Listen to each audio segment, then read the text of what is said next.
In the elite culinary circles of Paris, where Michelin stars dictated destinies and chefs vied for the approval of discerning critics, Antoine the Palate du Bois reigned supreme. His pronouncements could elevate a humble bistro to a gastronomic temple or condemn a grand restaurant to oblivion. Yet, this revered critic lived a life of quiet luxury, never ostentatious, his wealth seemingly a byproduct of pure, unblemished taste. How did a man whose life revolved around the pursuit of culinary perfection quietly orchestrate a vast empire of hidden profits and controlled reputations? And what subtle, almost imperceptible flaw in the very ingredients he championed eventually allowed the natural world itself to expose his grand deception? Antoine du Bois moved through the hallowed halls of France's finest restaurants with an air of profound authority. His slender fingers would delicately prod a fillet, his nose would inhale the nuanced aromas, and his eyes, sharp and discerning, would survey every plate with an almost surgical precision. His reviews, published in prestigious journals and guides, were gospel, capable of filling reservations books for months or emptying them overnight. To the public, he was the guardian of French gastronomy, a man of unimpeachable taste and integrity. But Antoine, beneath his veneer of scholarly connoisseurship, was a master manipulator of the culinary ecosystem, building a silent fortune on controlled access and manufactured scarcity. His method was an ingenious blend of critical influence and supply chain dominance. Antoine didn't just review, he invested, quietly, through layers of holding companies and trusted associates. He became a silent partner in struggling, but promising, restaurants. He would then bestow upon them a coveted Michelin star or a series of glowing reviews, propelling them to fame. Conversely, he would deliver scathing critiques to rivals, highlighting minute flaws with devastating precision, effectively driving them out of business or pressuring them into selling their operations at a bargain price, often to entities he secretly controlled. But his true leverage lay in a specific, almost mythical commodity, the tuber melanosporum regalis, a rare, intensely aromatic black truffle found only in a few pristine, ancient forests of central France and notoriously difficult to cultivate. Antoine claimed to have exclusive access to these truffles through a network of trusted, traditional truffiers. He supplied these authentic truffles to his favored restaurants at exorbitant prices, making vast profits while ensuring his establishments maintained an unparalleled air of exclusivity and quality. These exclusive truffles became Antoine's signature, a mark of true culinary excellence that separated the elite from the merely good. The money generated from the inflated prices of these truffles, as well as the quiet dividends from his secretly owned restaurants, flowed through a complex web of offshore accounts and shell companies disguised as agricultural investments or consultancy fees. His personal life remained comfortably elegant but understated, reinforcing his image as a man devoted purely to the art of cuisine. For decades, Antoine's system was unassailable. The mystique of the truffle market, the inherent subjectivity of taste, and his unassailable reputation as a critic made questioning his methods almost unthinkable. Chefs, desperate for his approval and access to his rare ingredients, dared not complain about the prices. Auditors focused on declared profits, not the true origin of a fungus. The first faint, earthy scent of discord in Antoine's perfectly composed symphony emerged from an unexpected source. Dr. Juliette Dubois, no relation, a young, brilliant mycologist and forensic food scientist at the National Museum of Natural History. Juliette was pioneering advanced DNA sequencing and isotopic analysis techniques to determine the precise geographical origin and genetic lineage of wild fungi, particularly truffles. Her research aimed to combat the growing problem of counterfeit or mislabeled rare food products.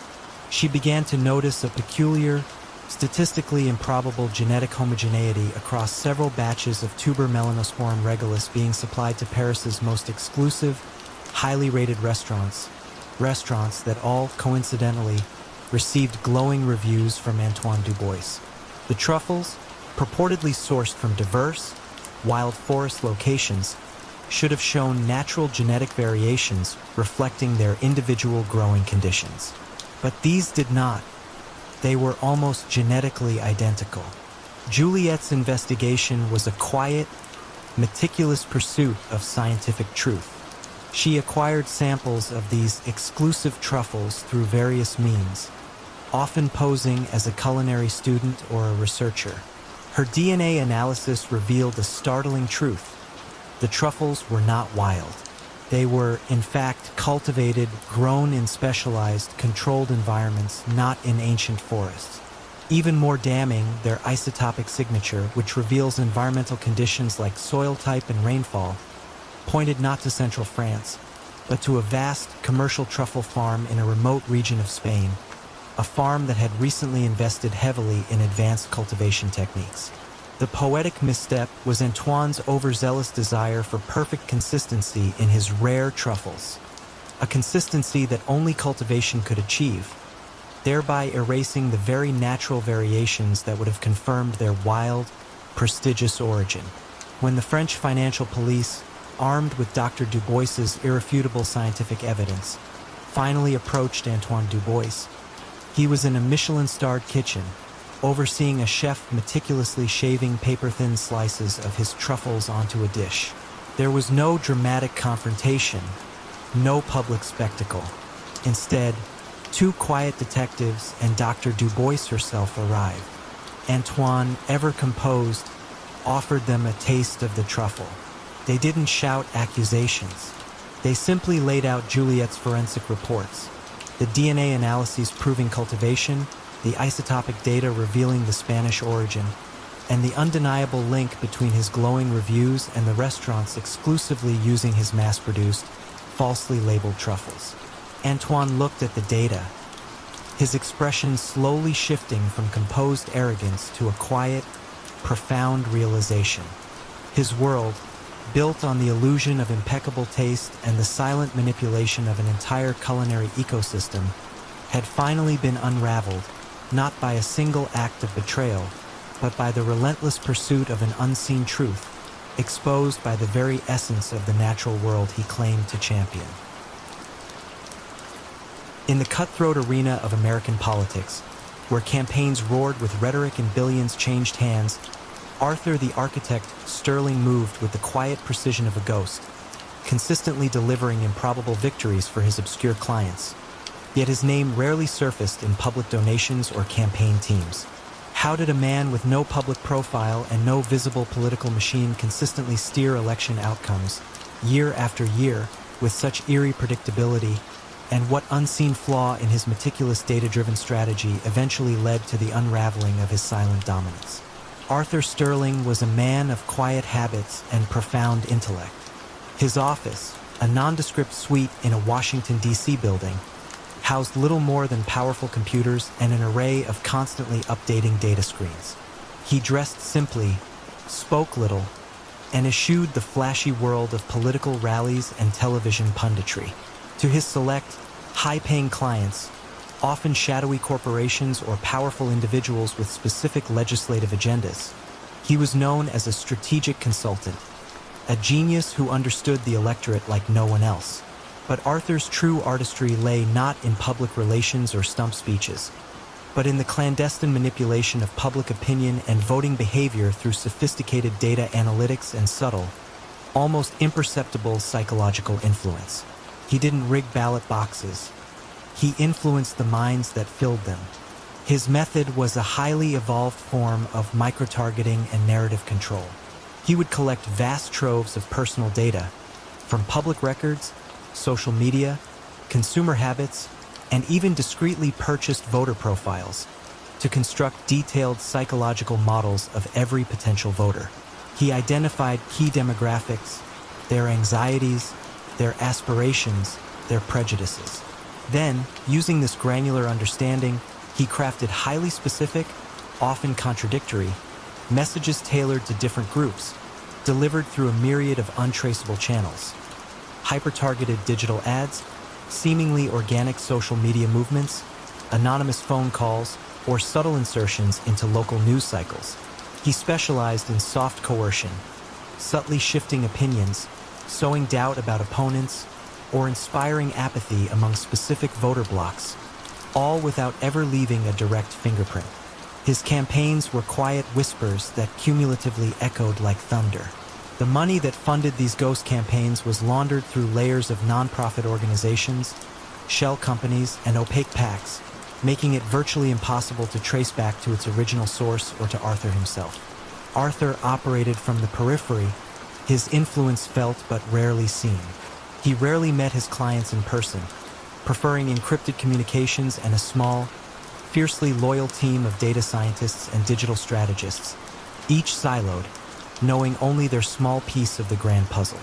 He lived a reclusive life, his only indulgence a passion for complex mathematical puzzles, a reflection of the intricate political challenges he so expertly solved. You might have seen the results of his work: a surprising candidate winning against all odds, a controversial ballot measure passing despite public outcry, or an unexpected wave of low voter turnout in a key demographic.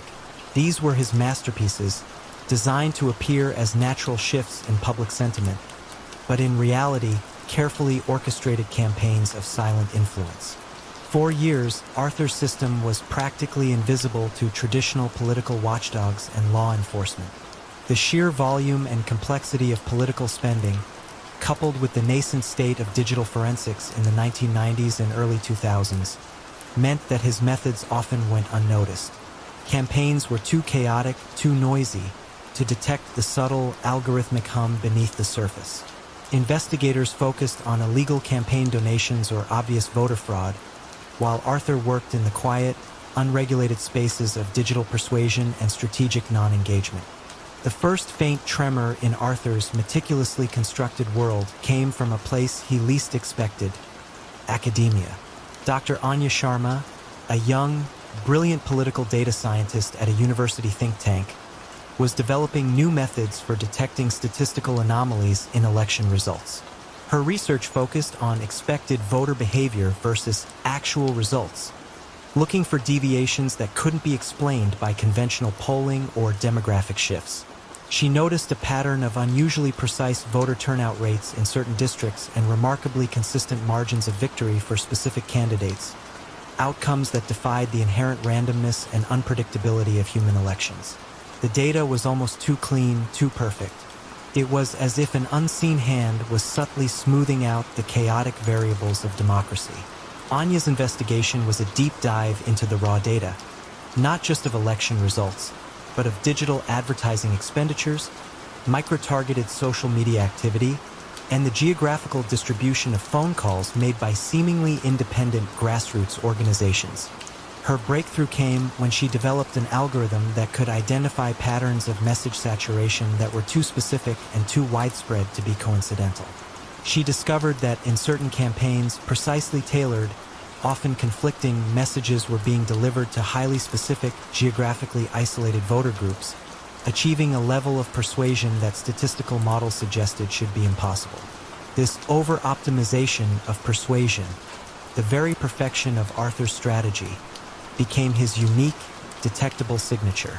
She also found a recurring, tiny anomaly in the metadata of certain ad buys, a unique, almost imperceptible identifier that linked disparate campaigns. When the Federal Cybercrime Unit, armed with Anya's irrefutable statistical and digital forensics, finally approached Arthur Sterling, he was, as usual in his office, immersed in a complex data visualization. There was no dramatic arrest, no public spectacle. They simply laid out the evidence, the meticulously charted data anomalies, the algorithms that exposed his too-perfect influence, and the digital fingerprints that connected his ghost campaigns across state lines. Arthur looked at the screens, a faint, almost imperceptible nod. His world, built on the unseen power of numbers and the silent manipulation of minds, had finally been unraveled, not by a single act of betrayal, but by the relentless pursuit of an unseen truth, exposed by the very precision he had so painstakingly cultivated. In the high-stakes world of 1980s Wall Street, where information was power and fortunes were made on whispers, A brilliant, seemingly unassuming corporate lawyer, Michael Thorne, consistently seemed to be one step ahead of every market trend, his advice eerily prescient, yet his sources always remained a mystery. How did a man whose life revolved around legal documents and quiet counsel manage to consistently anticipate market shifts with such uncanny accuracy? And what seemingly minor breach of his meticulous information security eventually led to his downfall? Michael Thorne was the quintessential Wall Street lawyer. His office, high above the bustling streets, was tastefully understated, filled with leather-bound books and a quiet hum of efficiency.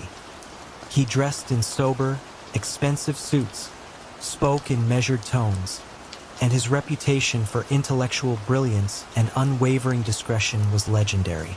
Clients, from venerable investment banks to aggressive corporate raiders, sought his counsel not just for his legal acumen, but for his uncanny ability to foresee market movements, to predict the subtle shifts in corporate power dynamics that would send stocks soaring or plummeting.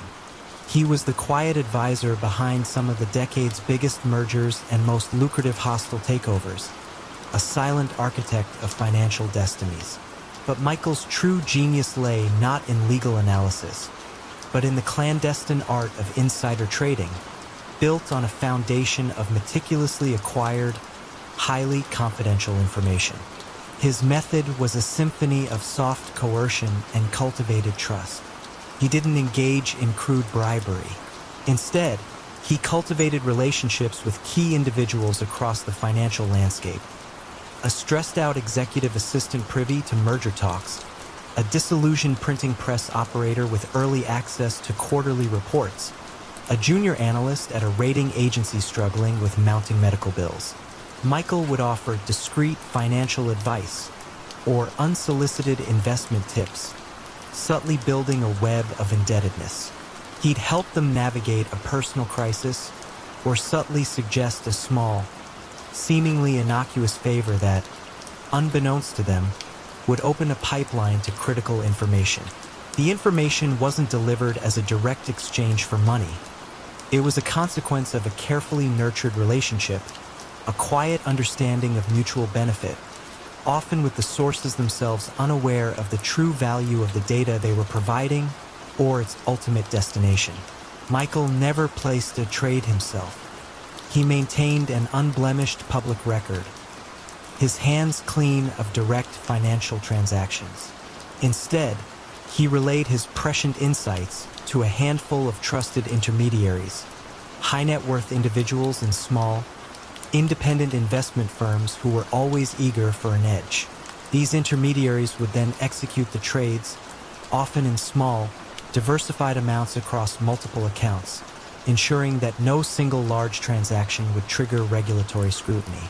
The profits, once laundered through layers of legitimate investments, would eventually find their way back to Michael, disguised as consulting fees, legal retainers, or lucrative long-term investment returns on seemingly brilliant early-stage ventures.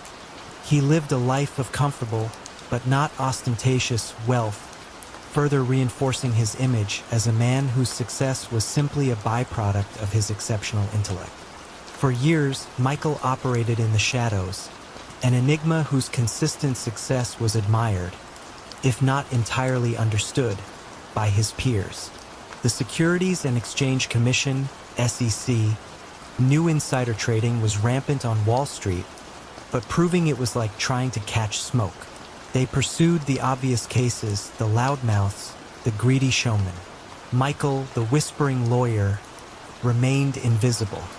His office was a fortress of discretion, his conversations carefully couched in legal ambiguities. You might have seen him at a high-power lunch, seemingly lost in thought, but in reality, meticulously piecing together fragments of overheard conversations, assessing body language, and synthesizing data points that would unlock the next market secret. The unraveling began not with a sudden expose, but with a subtle shift in the SEC's approach to enforcement. A new, young investigator named Elena Rodriguez, fresh out of law school and with a background in network analysis, was less interested in individual trades and more interested in patterns of influence. She started charting not just who traded, but who knew whom and who advised whom. Her focus was on the information architects, the individuals whose advice consistently led to unusual profits. Michael Thorne's name kept appearing, not as a trader, but as a consistent, highly profitable advisor to a select group of clients. Elena noticed that whenever Thorne advised a client, that client's subsequent trades often seemed to predict an upcoming event with impossible accuracy. Elena's breakthrough came not from a wiretap, but from a meticulous examination of seemingly innocuous phone records and travel itineraries. She noticed that one of Thorne's long-standing, seemingly independent sources, a senior manager at a major financial printing company, frequently traveled on the same flights as Thorne or stayed at the same luxury hotels, though ostensibly for different conferences. The pattern was too consistent to be coincidental. Further investigation revealed a single subtle slip, a casual, almost insignificant payment from one of Thorne's offshore consulting firms to an obscure charitable foundation connected to the printing manager's ailing mother. A payment just large enough to alleviate a critical medical debt, but small enough to fly under the radar. It wasn't direct payment for information, but a quiet gift, a gesture of support that solidified a bond of silent obligation. When the SEC finally moved, it was with the quiet precision that mirrored Thorne's own operations. There was no dramatic raid on his office, no flashing cameras. Instead, two senior SEC investigators, including Elena, appeared at his door one crisp morning. They didn't present a criminal indictment immediately.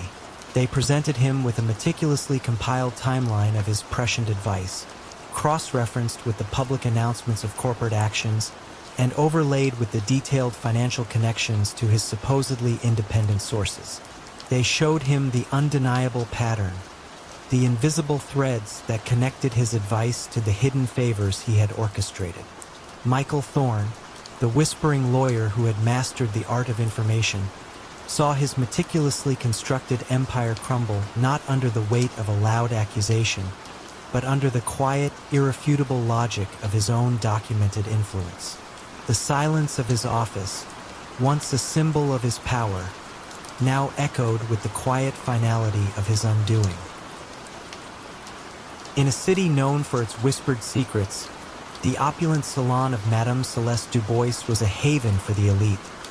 Yet behind its velvet curtains, fortunes were quietly destroyed and political careers ended with a single, carefully placed word. What made her establishment so uniquely potent, and who ultimately dared to challenge the quiet dominion she held over the city's powerful? Madame Celeste Dubois presided over Le Papillon, a salon in the heart of Paris, not far from the Place Vendôme. It was, to the uninitiated, a place of exquisite discretion, a haven where the city's most influential men, ministers, industrialists, artists, and foreign diplomats could unwind, entertain, and indulge. The air was always thick with the scent of expensive perfume, fine cigars, and hushed confidences. Celeste herself was a woman of formidable elegance and acute intellect, her silver hair always impeccably coiffed, her dark eyes missing nothing. She moved through the lavish rooms with a serene grace, offering champagne and comfort, yet always listening, always observing. Her establishment, at first glance, was merely the city's most exclusive brothel, but its true value lay not in the fleeting pleasures it offered, but in the enduring secrets it collected. Celeste had built her empire on human frailty and the universal desire for discretion. Her ladies, carefully selected not just for their beauty but for their sharp minds and keen ears, were trained in the art of conversation, gentle probing, and subtle recall. They knew which vintage of cognac loosened tongues, which compliments invited self-aggrandizing confessions, and how to guide a conversation toward indiscretions without ever seeming to pry. The walls, too, were complicit, subtly outfitted with discreet listening devices, capturing murmurs that might otherwise be lost. From these fragments, a drunken boast about a clandestine arms deal, a whispered lament about a hidden offshore account, a casual mention of a powerful rival's illicit affair, Celeste painstakingly assembled a mosaic of vulnerabilities. These weren't crude threats barked across a table.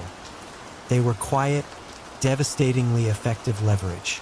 A discreet envelope containing a photograph, a subtle reminder of an overheard conversation delivered through a third party, or an unexpected tax audit suddenly appearing for a non-compliant client. These were Celeste's tools of persuasion. Her methods were soft, but their impact was like a well-aimed dagger to the very heart of a man's reputation. For years, Celeste enjoyed an almost untouchable status. Her network of compromised individuals was so extensive and so high-reaching that any official inquiry into her affairs quickly evaporated. Policemen who tried to investigate found their careers mysteriously stalled. Prosecutors who pressed too hard found their own past indiscretions suddenly brought to light.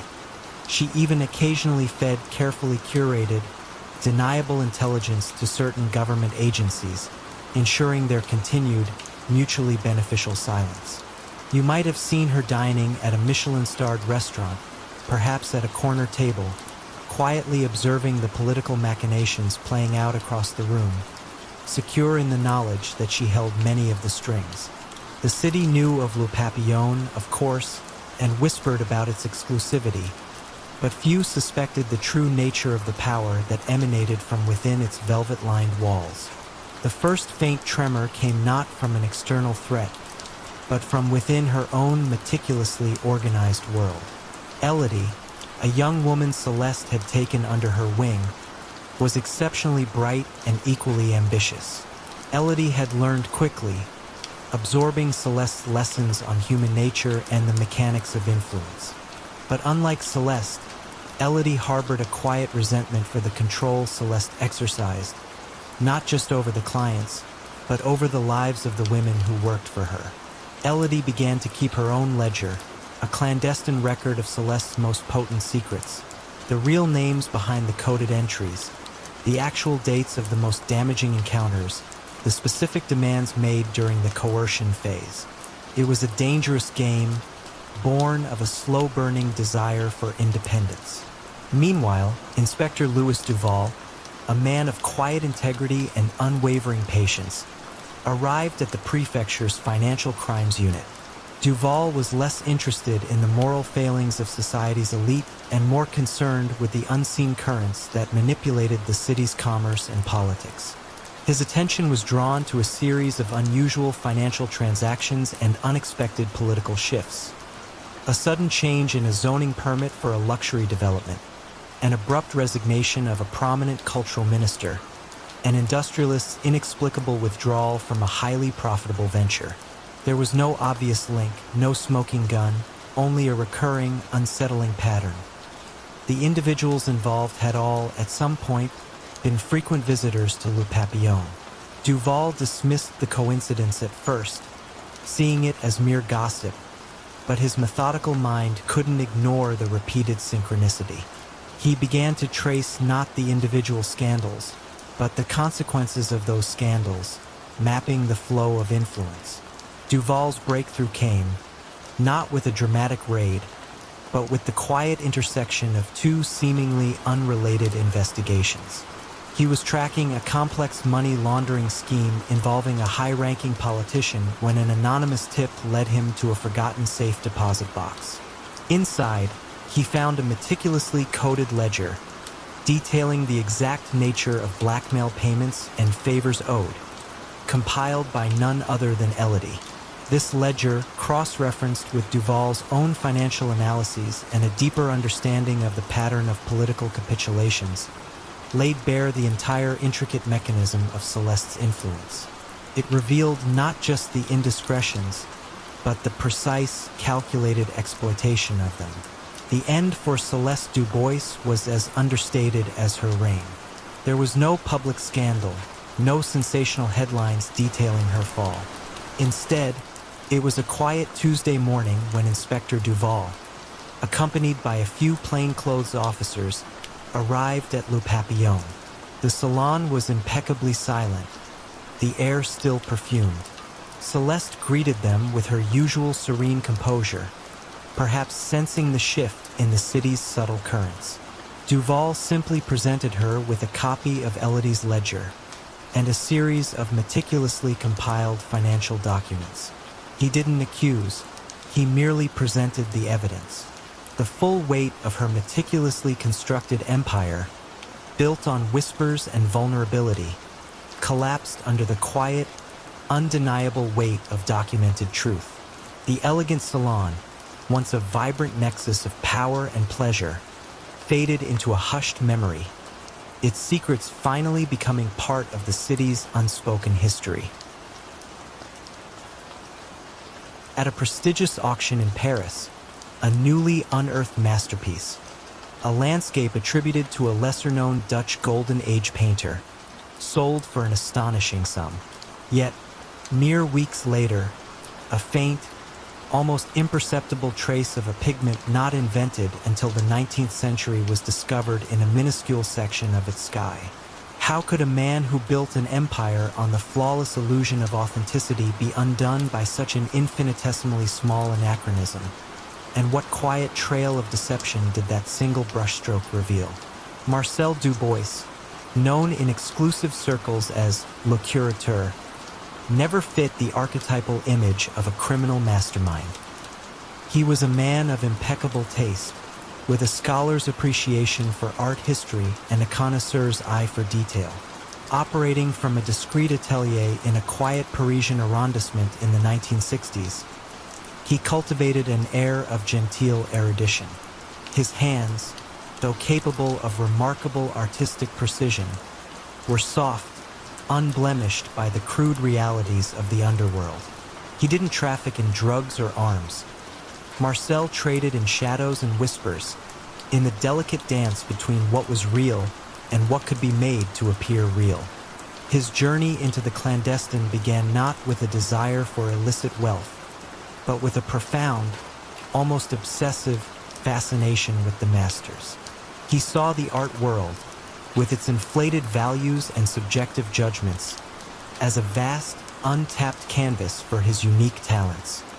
He started by restoring damaged works, meticulously replacing missing sections with such skill that the new seamlessly blended with the old. From restoration, it was a subtle, almost inevitable step to recreation. Why merely fix a masterpiece when one could discover a lost one, or create an entirely new one, imbued with the spirit and technique of an old master? Marcel's enterprise was built on an elaborate network of seemingly legitimate experts. He employed struggling art historians to authenticate his discoveries, offering them generous fees for their scholarly validation, a validation often based on carefully fabricated provenance documents and subtle leading questions. He commissioned chemists to analyze ancient pigments, then replicate them perfectly, ensuring his forgeries would pass initial scrutiny. His studio became a silent factory of illusion, where new old masters were born under the gentle glow of specialized lights. The criminal strategy was elegant in its simplicity and devastating in its effectiveness. Marcel would discover a new piece, often a painting by a celebrated but prolific artist, ensuring it fit within the artist's known periods and themes. Through his network, it would gain a quiet, almost reverent acceptance in expert circles. Then, typically through a discreet, high-value private sale, often to a newly wealthy industrialist or an aspiring collector seeking a prestigious addition to their portfolio, the masterpiece would be sold. The vast sums exchanged, often in cash or through complex offshore accounts, provided the perfect mechanism for laundering illicit funds. One could sell a forged painting for millions, declaring it a legitimate transaction, and the money, now clean, could enter the legitimate financial system. His coercion was equally refined.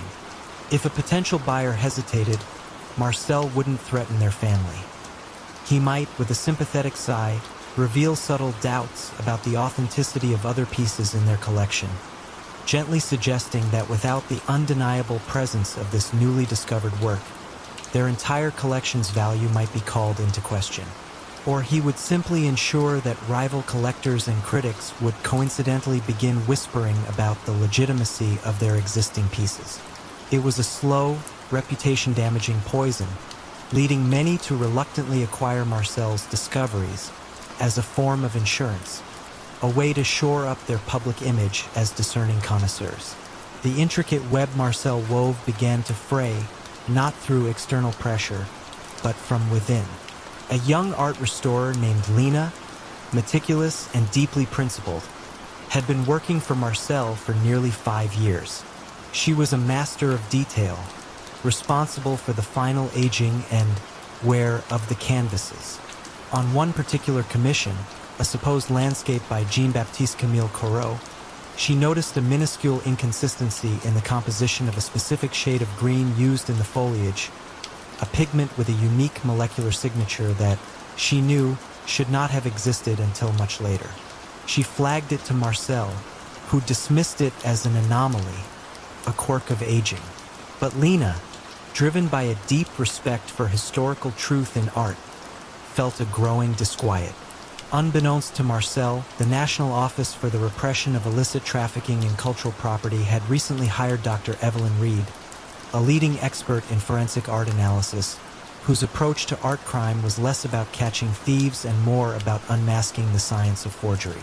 Dr. Reed was quietly investigating a pattern of suspiciously newly discovered old masters appearing on the market, all authenticated by the same handful of scholars, all leading back to a nebulous network of private sales.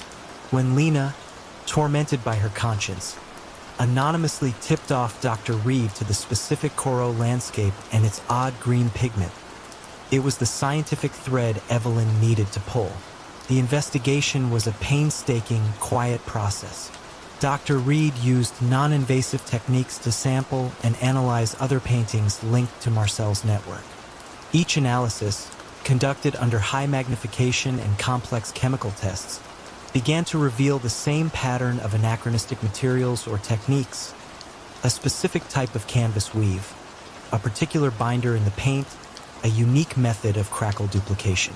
The Corot's anomalous green was not a fluke. It was a signature, a subtle flaw in Marcel's otherwise perfect illusion. The arrest of Marcel Dubois was undramatic. He was found in his studio, precisely applying a translucent glaze to a new discovery. He offered no resistance, only a faint, knowing smile, as if he had always anticipated this quiet curtain call. The charges, though not violent, were profound. Massive fraud, money laundering, and conspiracy to defraud through the systematic creation and sale of forged artworks. His trial was a fascinating display of forensic art science, where every brushstroke, every fiber, every molecule of paint became a witness against him. Experts meticulously demonstrated the anachronisms, unraveling decades of elaborate deception. Marcel, ever the academic, listened intently, occasionally nodding at a particularly astute scientific observation. He had been a master of illusion, but the unwavering light of scientific scrutiny ultimately proved too bright for his subtle shadows. His empire, built on the delicate craft of imitation and the quiet manipulation of perception, crumbled.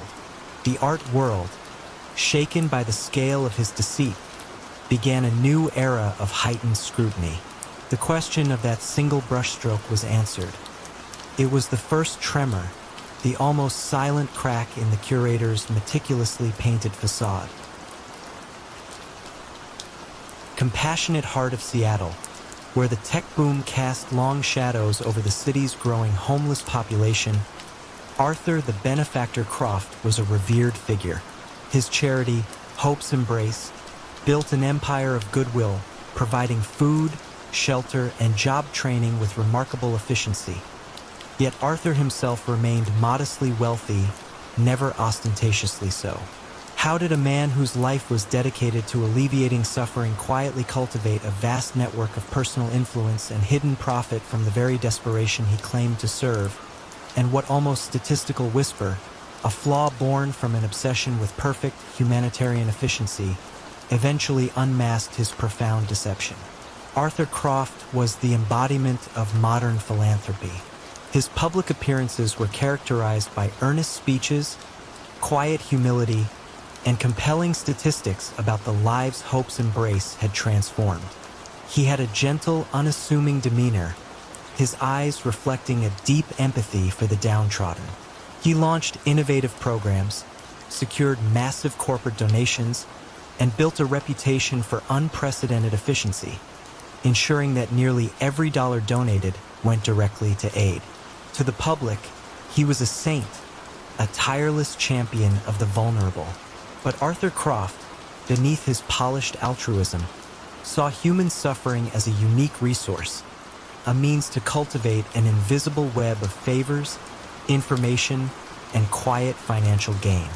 He wasn't overtly stealing.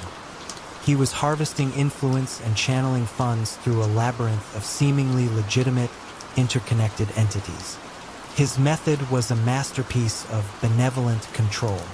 When individuals or small businesses, facing ruin, sought help from Hope's embrace, Arthur would not just offer a handout. He would provide a holistic solution, perhaps a significant loan disguised as a startup grant for a struggling entrepreneur, or a rental assistance package that subtly involved using a property owned by one of Arthur's shell corporations. The repayment terms for these grants were often structured to be perpetually just out of reach, ensuring a quiet, ongoing indebtedness. For grateful beneficiaries who found stability through Hope's embrace, a subtle request might follow.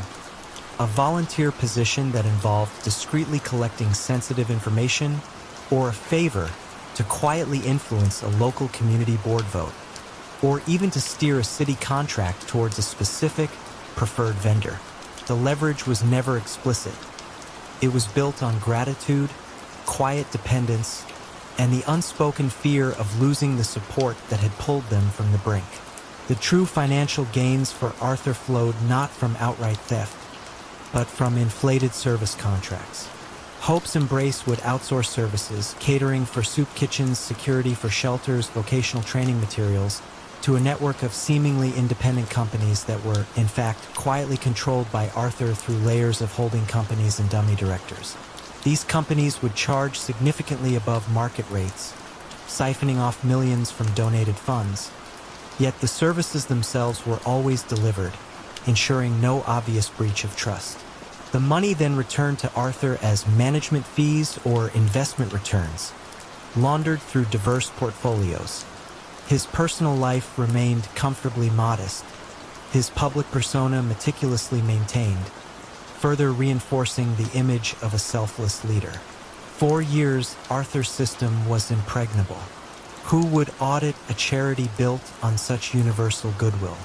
The sheer volume of transactions and the complexity of the nonprofit financial landscape, coupled with Arthur's unblemished reputation, shielded him from scrutiny. Any questions about costs were met with compelling, data-driven presentations on efficiency maximization and innovative resource allocation. The first faint tremor in Arthur's meticulously constructed world came not from a disgruntled beneficiary or an investigative journalist, but from an unexpected source. A young, idealistic data scientist named Dr. Clarasone, who had volunteered her time to help Hope's Embrace optimize their outreach programs. Clara was obsessed with the nuances of statistical reporting and the messy reality of human behavior. She began to notice a peculiar, almost unnatural smoothness in Hope's Embrace's internal financial reports and impact statistics. The numbers for overhead costs and percentage of funds directly to aid were consistently impeccably perfect, always hitting their targets with almost no variance month after month, year after year. This was statistically improbable for any large-scale, real-world charity, which should experience natural fluctuations, unexpected costs, and unpredictable human variables. It was as if the data had been too well managed, too perfectly aligned with the public image. Clara's investigation was a quiet, academic pursuit of anomaly. She applied advanced statistical models to Hope's Embrace's financial data, comparing its variances and distributions to those of other large charities. Her algorithms flagged consistent minute rounding patterns in expenses, particularly in the categories related to external service providers, and an uncanny absence of the usual financial noise or outliers that characterize legitimate, complex operations. Her breakthrough came when she identified a unique, almost imperceptible commonality in the metadata of the invoices from these external providers, a specific, repeated, and non-standard serial number format that linked them all to a single, unlisted software system, which in turn was registered to a small, private accounting firm that had no other apparent clients. The statistical whisper was the digital fingerprint of Arthur's obsession with presenting a perfect, unassailable financial picture. When federal investigators, armed with Clara's irrefutable statistical and digital forensics, finally approached Arthur Croft, he was addressing a room full of donors, passionately advocating for increased funding for his programs. There was no dramatic confrontation, no public spectacle. Instead, 2 U.S. attorneys and Dr. Sohn herself quietly waited for him in his office. He greeted them with his customary calm, offering them coffee. They didn't shout accusations. They simply laid out the evidence. A series of intricate charts illustrating the statistically impossible consistency of his financial reports, the unique digital signature linking his various service providers, and the undeniable flow of funds to his hidden entities. Arthur looked at the data, his expression slowly shifting from composed confidence to a quiet, profound realization. His world, built on the illusion of perfect philanthropy and the silent leverage of human need, had finally been unraveled, not by a single act of overt fraud, but by the relentless pursuit of an unseen truth, exposed by the very perfection he had so meticulously cultivated. In the bustling immigrant enclaves of 1930s New York, where fortunes were fragile and official institutions often seemed distant, a benevolent old pawnbroker, Saul the Scales Rosenberg, was revered for his compassion and generosity, yet his quiet loans held a far greater, unseen weight than any official document. How did a man whose life revolved around small, personal transactions accumulate such vast, unspoken influence over an entire community? And what act of genuine, desperate kindness eventually brought his carefully balanced world crashing down? Saul the Scales Rosenberg was a fixture in his Lower East Side neighborhood. His pawn shop, Rosenberg & Sons, was a place of last resort and quiet hope for the struggling immigrant families who comprised his clientele. Saul was a man of gentle demeanor, with kind eyes behind wire-rimmed spectacles and a comforting presence. He spoke Yiddish, Italian, and broken English, listening patiently to tales of hardship, offering small loans against meager collateral. A grandmother's brooch, a father's watch, a treasured violin. He often lent more than the item was worth, and seemed genuinely heartbroken when a loan went unpaid. To the community, he was a lifesaver, a compassionate alternative to predatory loan sharks or indifferent banks. But Saul, in his quiet way, was a different kind of collector. His true genius lay in collecting not just interest, but favors, building a silent, intricate network of obligation that permeated every aspect of community life. His method was an insidious form of economic entanglement, cloaked in benevolence. A family needing emergency funds for an illness or a sudden rent increase would approach Saul. He would provide the loan, often without much paperwork, and with what appeared to be incredibly lenient terms. "Pay me back when you can," he would say, his voice soft. But the unspoken caveat was that the debt was never truly forgotten, and its value accrued not just in money, but in influence. A struggling tailor, whose loan saved his shop, might later be asked to mend a suit for free, or to persuade a difficult customer. A butcher, beholden for funds to keep his family fed, might be asked to discreetly supply meat to a specific, unspoken address. These were small, seemingly innocuous requests, but each one tightened the invisible bonds of obligation, weaving the debtors into Saul's silent web. Saul never overtly threatened. He didn't need to. The shame of unpaid debt, the fear of losing face in a tight-knit community, and the knowledge that Saul had been there in their hour of need was far more potent than any physical coercion. His influence was felt in every corner. In the subtle favoritism shown to certain businesses, in the quiet resolution of disputes that never reached the police, and in the unspoken deference shown to Saul at community gatherings.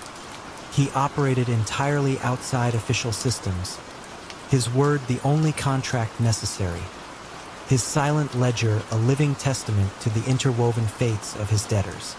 He lived a life of simple comfort, but his true wealth was the profound, unseen power he wielded over the lives of hundreds. For decades, Saul's system was virtually unassailable.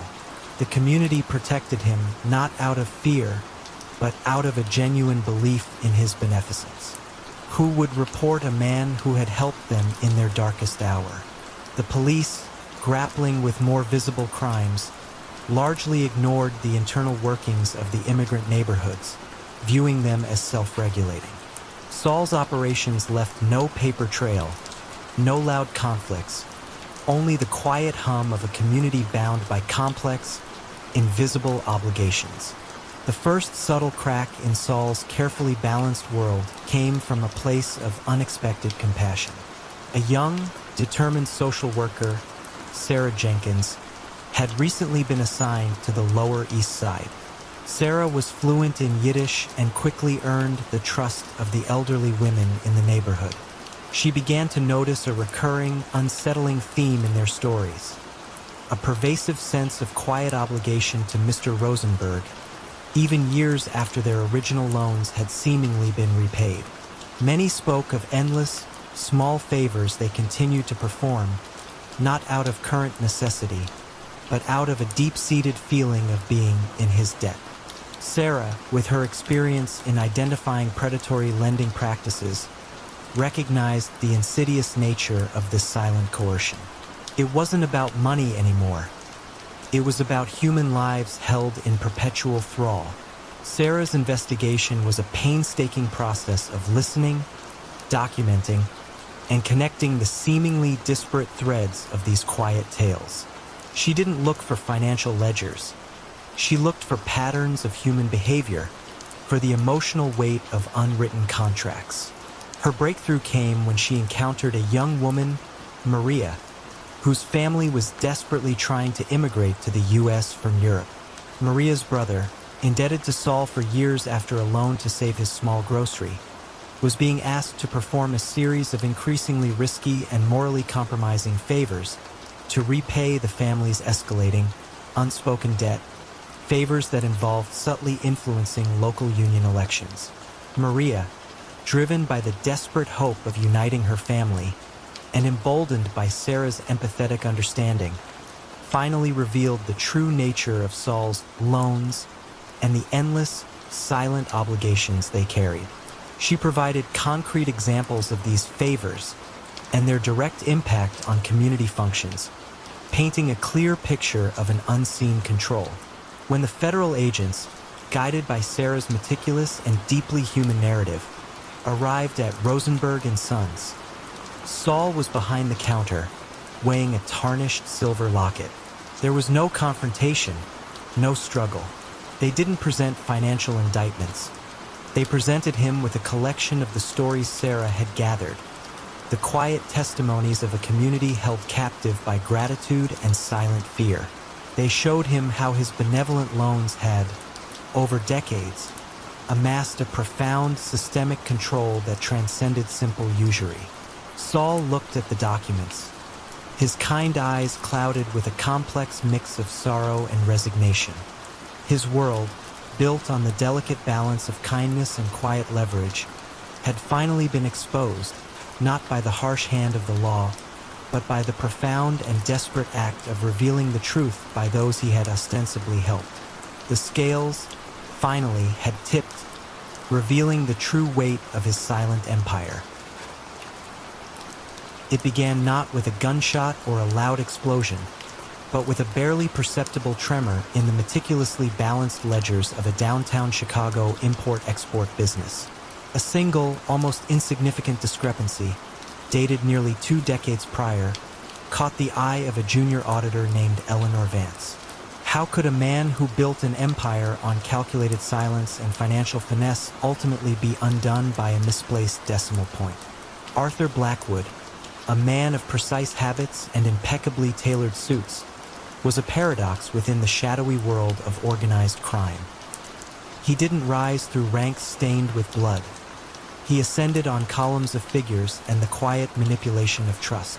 Arthur viewed the traditional strongmen, with their overt displays of power and crude enforcements, as inefficient. His vision was a criminal enterprise disguised as a sprawling corporate entity, its true nature hidden in plain sight, humming softly beneath the surface of everyday commerce. He started small in the late 1950s, using his considerable accounting acumen to optimize the books of struggling Chicago businesses. Initially, his services were legitimate, helping enterprises navigate complex tax codes and find efficiencies. But soon, a new, more subtle service emerged, business consulting, that subtly introduced protection. This wasn't protection from rival gangs. It was protection from the unforeseen financial misfortunes that seemed to mysteriously plague those who declined Arthur's generous offers. The protection evolved into quiet partnerships, then outright ownership, achieved not through intimidation by brute force, but through veiled threats and irresistible financial leverage. You might find your once thriving business suddenly bleeding money, its supply lines tangled, its customers mysteriously vanishing, only to have a friendly investor, one of Blackwood's anonymous fronts, offer a timely lifeline at an unbelievably low price. This was never about breaking kneecaps. It was about breaking spirits with balance sheets, a slow, suffocating squeeze on a company's very viability. His network extended into seemingly legitimate industries: laundromats, textile mills, even a highly successful chain of bakeries that filled the morning air with the comforting scent of fresh bread.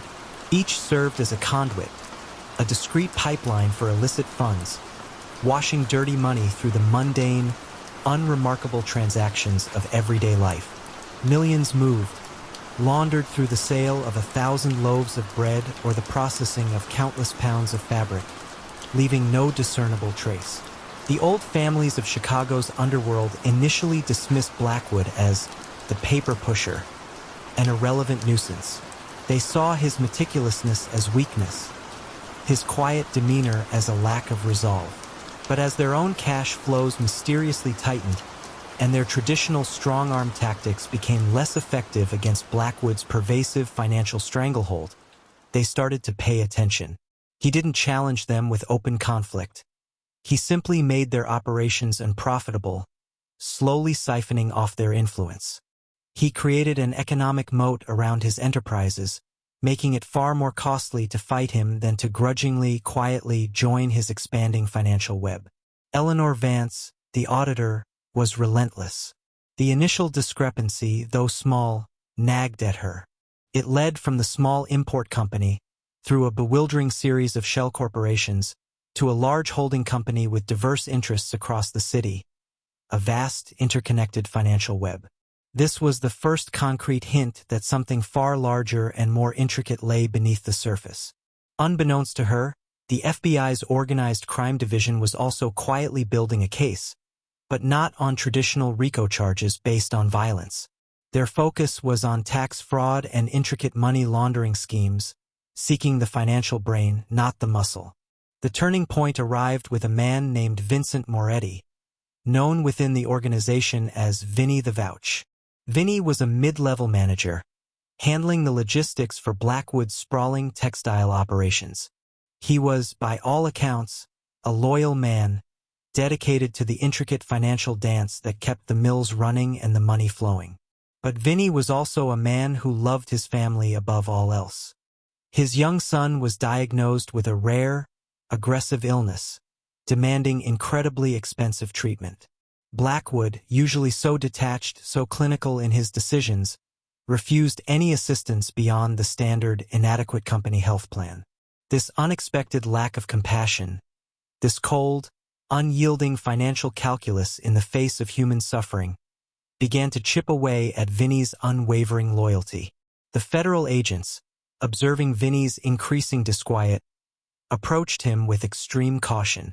They didn't threaten, they offered a lifeline for his son's treatment, a chance at a normal life, in exchange for clarity on Blackwood's labyrinthine financial structures. Vinny wasn't a rat in the traditional sense. He was a desperate father, facing a man who saw humans as mere entries on a spreadsheet, expendable in the pursuit of profit. Vinny didn't betray a single violent act, for there were few to betray. Instead, he explained how the money moved, who ultimately benefited, and where the true ownership lay hidden. He provided the missing pieces of the financial puzzle, the subtle connections that the auditors and agents had struggled to make sense of. He didn't expose violence. He illuminated the quiet, suffocating mechanism of financial coercion. The arrests came quietly, almost anticlimactically. There were no dramatic shootouts, no high-speed chases through the city streets. Arthur Blackwood was picked up at his quiet suburban home, just as he was tending to his prized rose garden, meticulously pruning a thorny branch. The charges were complex and voluminous. Massive tax evasion, wire fraud, and conspiracy to commit racketeering through purely financial means. The trial was long, stretching over months, filled with expert witnesses poring over spreadsheets and flowcharts projected onto large screens. The prosecution painted a picture not of a stereotypical gangster, but of a calculating corporate raider who used financial pressure to subdue his targets and build his silent empire. Blackwood, true to form, remained impassive throughout, believing his financial fortress impenetrable, his methods too subtle to be truly understood by the common law. He had underestimated the human element, the quiet desperation of a man like Vinny, and the relentless, almost obsessive pursuit of a few dedicated agents and auditors who understood that crime wasn't always loud. Sometimes, it hummed softly beneath the surface of everyday business, a dangerous lullaby. He was convicted. His empire, built on paper and quiet threats, dissolved, its assets seized, its intricate network exposed. The quiet architect of crime had, in the end, designed his own gilded cage. In a secluded, unassuming print shop nestled deep within the industrial outskirts of Naples, millions of euros in perfect counterfeit currency flowed silently into the European economy. Yet the man behind it, a meticulous master printer named Enzo the Monk Ferraro, lived a life of almost monastic simplicity, eschewing all overt displays of wealth. How did such a seemingly ordinary craftsman manage to create a counterfeiting operation of unparalleled precision and scale, and what infinitesimal flaw, a subtle deviation from true perfection, eventually led to the unraveling of his quiet reign? Enzo Ferraro was a man of habit and quiet dedication. His print shop, Arti Grafiche Ferraro, had been in his family for 3 generations, specializing in high-quality bespoke invitations, corporate brochures, and art reproductions. Enzo himself was a master of his craft, possessing an almost obsessive eye for detail, a profound understanding of paper, ink, and the delicate mechanics of a printing press. He was known for his precision, his punctuality, and his profound silence. He lived in a modest apartment above the shop, rarely ventured out, and his only passion seemed to be the intricate dance of machinery and color that defined his work. But beneath this veneer of quiet dedication lay a clandestine ambition, to print money so perfect it would defy detection. His journey into counterfeiting began not with a desire for lavish wealth, but with a fascination, almost an artistic challenge. He studied genuine currency with the intensity of a scholar, analyzing its every fiber, its every watermark, its every microscopic security feature.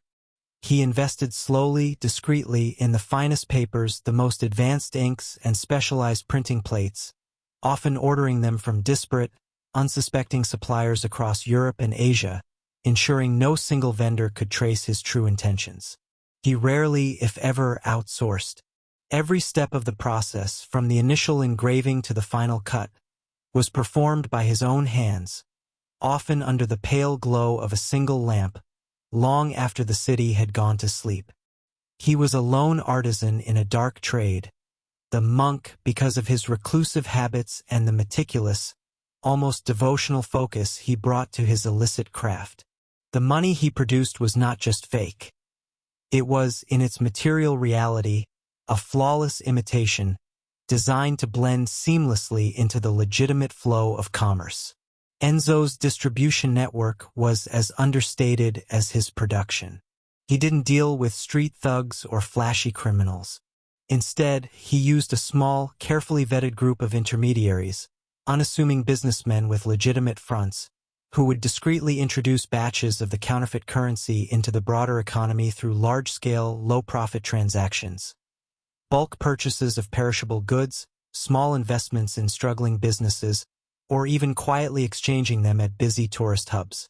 The money was always dispersed in small, unalarming amounts, ensuring it dispersed quickly and was almost impossible to trace back to its origin. This diffuse method ensured that no single large transaction would trigger red flags, and that the ink was barely dry before the notes were circulating far from Naples. For years, the counterfeit euros were an enigma. Authorities knew there was a flood of high-quality fakes, but they couldn't trace the source. The notes were too good, too indistinguishable from genuine currency. They appeared in random European cities, always in small amounts, making it impossible to establish a clear geographic origin. Investigations focused on established criminal networks, but Enzo, the quiet artisan, remained entirely outside their radar. His lack of personal extravagance, his disciplined routine, and his complete lack of a criminal record kept him invisible.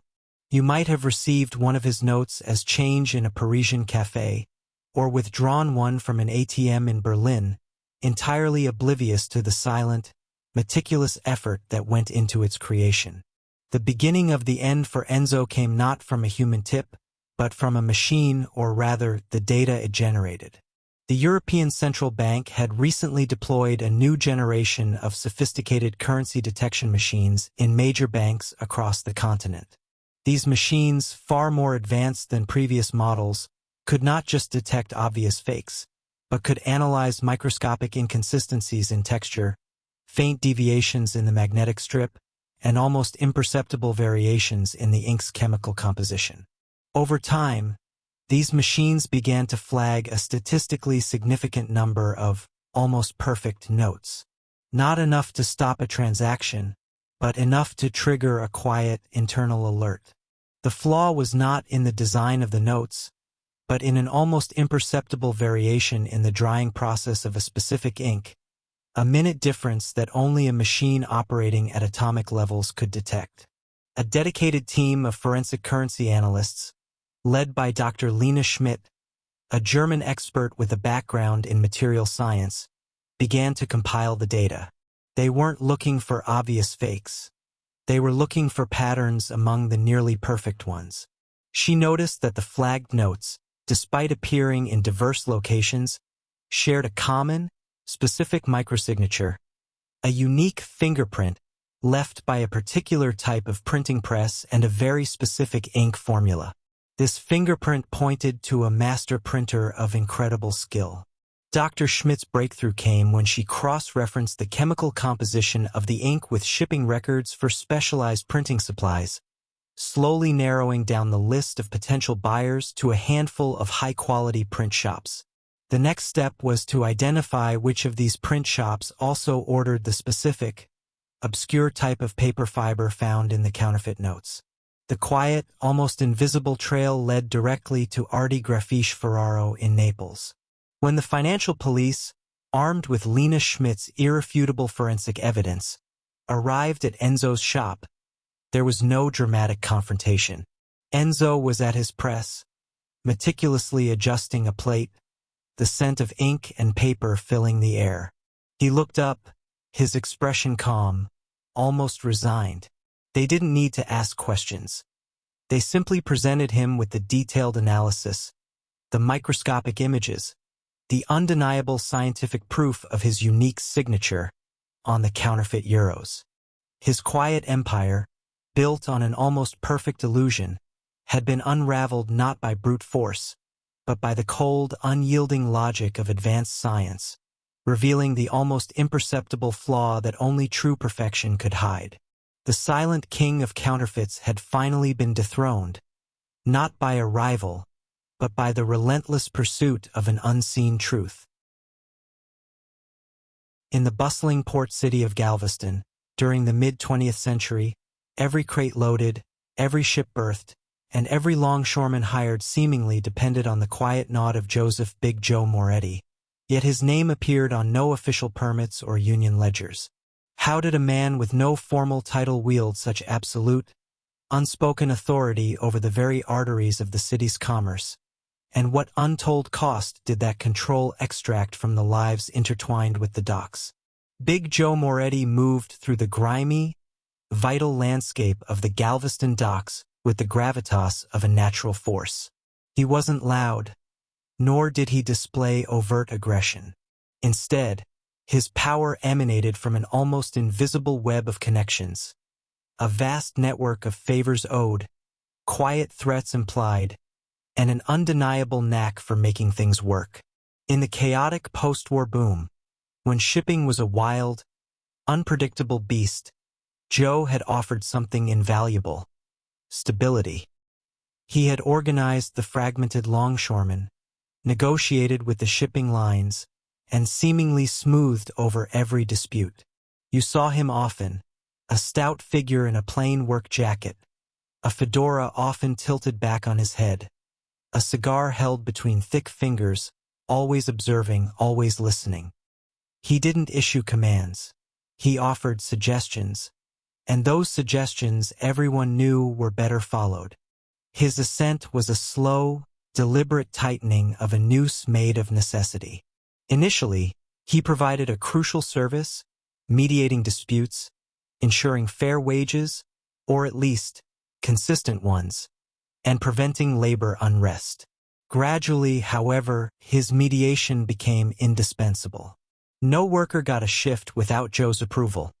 No company secured prime berth space without going through the proper channels, which inevitably led to a meeting with Joe. This wasn't protection money in the crude sense. It was expediting fees, consulting charges, or union contributions for the betterment of the community.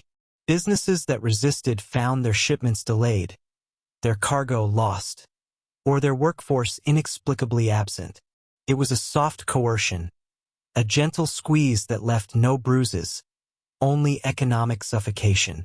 Loyalty was not so much demanded as cultivated through dependence. Joe ensured there was work, and in return, he expected a slice of every pie baked on the waterfront. Imagine a shipping magnate new to Galveston trying to bypass the established norms. He'd secure a contract, hire a crew, and prepare for his first major cargo. Then, the trucks wouldn't arrive, or the forklifts would mysteriously break down, or the longshoremen would suddenly find themselves unavailable due to an emergency meeting called by the union. A week of mounting losses and a quiet, unannounced visit from one of Joe's associates, a man who spoke in gentle tones about the local way of doing things, would follow. Soon after, the magnate would be paying his fees, and miraculously, the logistical snarls would untangle themselves. This system was so pervasive, so ingrained, that it became part of the cost of doing business, rarely questioned, certainly not challenged. But even the quietest empires harbored dissent. Among the old guard of longshoremen was a man named Tommy O'Connell, whose weathered face had seen decades of change on the docks. Tommy had initially supported Joe, seeing him as a champion for the working man. Yet, as the years passed, Tommy watched as the contributions grew larger. The union's power became more absolute, and the prosperity of the working man seemed to stagnate while Joe's quiet wealth grew. The final straw for Tommy was when a young, eager longshoreman, fresh out of the service, was denied work for refusing to pay a startup fee to a union official, a fee that Tommy knew went straight into the pockets of Joe's inner circle. It wasn't about the money for Tommy. It was about the corruption of the very thing they had fought to build. Meanwhile, an unseasonably warm autumn brought federal investigator David Miller to Galveston. Miller wasn't a dockside brawler. He was a meticulous numbers man with a background in tax evasion and organized crime. His focus wasn't on violence, but on the flow of money, the subtle abnormalities in the city's economic heartbeat. He had been quietly tracking the unusual prosperity of several seemingly unrelated businesses that all seemed to funnel profits into a single, obscure holding company. His initial interest was sparked by a series of failed businesses in the port area, all of which had refused to pay what appeared on paper to be voluntary consulting fees. He saw a pattern, a quiet hand manipulating the market, and that hand pointed persistently towards the docks. Miller didn't storm the docks with flashing badges. He spent weeks in archives, tracing property deeds, reviewing old tax records, and cross-referencing shipping manifests. He noticed how certain shipping contracts were always awarded to the same small cartel of companies, despite offering higher bids. He observed the quiet, almost invisible control over the allocation of labor. His breakthrough came when he correlated the sudden, inexplicable medical leaves of key dock workers with moments of friction between their employers and Joe's associates. The quiet economic coercion was laid bare. When Tommy O'Connell, disillusioned and fueled by a desire to reclaim the union's integrity, anonymously sent Miller a detailed, handwritten ledger of special contributions and their destinations, the carefully constructed facade began to crack. The end for Big Joe was not a dramatic shootout, but the slow, inexorable tightening of a legal net. Federal agents, armed with incontrovertible financial evidence and the quiet testimony of those whose livelihoods had been held hostage, began freezing accounts and impounding assets. There were no sirens, no shouting, just a quiet arrival at Joe's modest, yet surprisingly large house on a tree-lined street. He was found sitting on his porch swing, a half-smoked cigar in his hand, looking out at the city he had silently governed for so long. The power he had built, brick by economic brick, unraveled not with a bang, but with the quiet, chilling sound of numbers adding up. The docks, for the first time in decades, truly belonged to the city, the true cost of their stability finally coming to light. The afternoon sun, filtering through the Venetian blinds, cast long, striped shadows across the dusty ledger. It wasn't the kind of book you'd find in a typical accounting office. Its leather cover was worn smooth from years of handling, and its pages, filled with neat, precise entries, detailed transactions that would make any legitimate auditor blanch. This ledger, discovered behind a loose brick in the study of a quiet suburban home, hinted at an empire built not on concrete and steel, but on whispers and fear. Who would suspect a seemingly ordinary accountant, a man named Arthur Finch, of orchestrating such a formidable criminal enterprise, and what hidden details within these cryptic entries would eventually lead to his downfall? Arthur Finch was, to all outward appearances, the epitome of suburban normalcy. He drove a sensible sedan, mowed his own lawn every Saturday, and volunteered at the local library's annual book sale. Yet, beneath this veneer of quiet respectability, Arthur possessed a mind sharper than any blade, honed by years of intricate financial dealings. He wasn't a man of muscle or intimidation. His power lay in numbers, in the silent dance of assets and liabilities, and in understanding how to make illicit gains vanish into the legitimate economy like smoke into air. His criminal network didn't operate through street corners and dark alleys, but through shell corporations, offshore accounts, and a sophisticated web of legitimate-looking businesses, laundromats, small-town cinemas, even a chain of seemingly innocuous dry cleaners. His ascent began subtly in the late 1970s. You might recall stories of local businesses, struggling to make ends meet, suddenly finding an unexpected lifeline, a low-interest loan, a generous investment. These benefactors were often front companies controlled by Arthur. He'd offer help, not with threats, but with a quiet understanding, a knowing glance that conveyed a deeper obligation. Once indebted, these businesses became conduits, unwitting or otherwise, for his operations.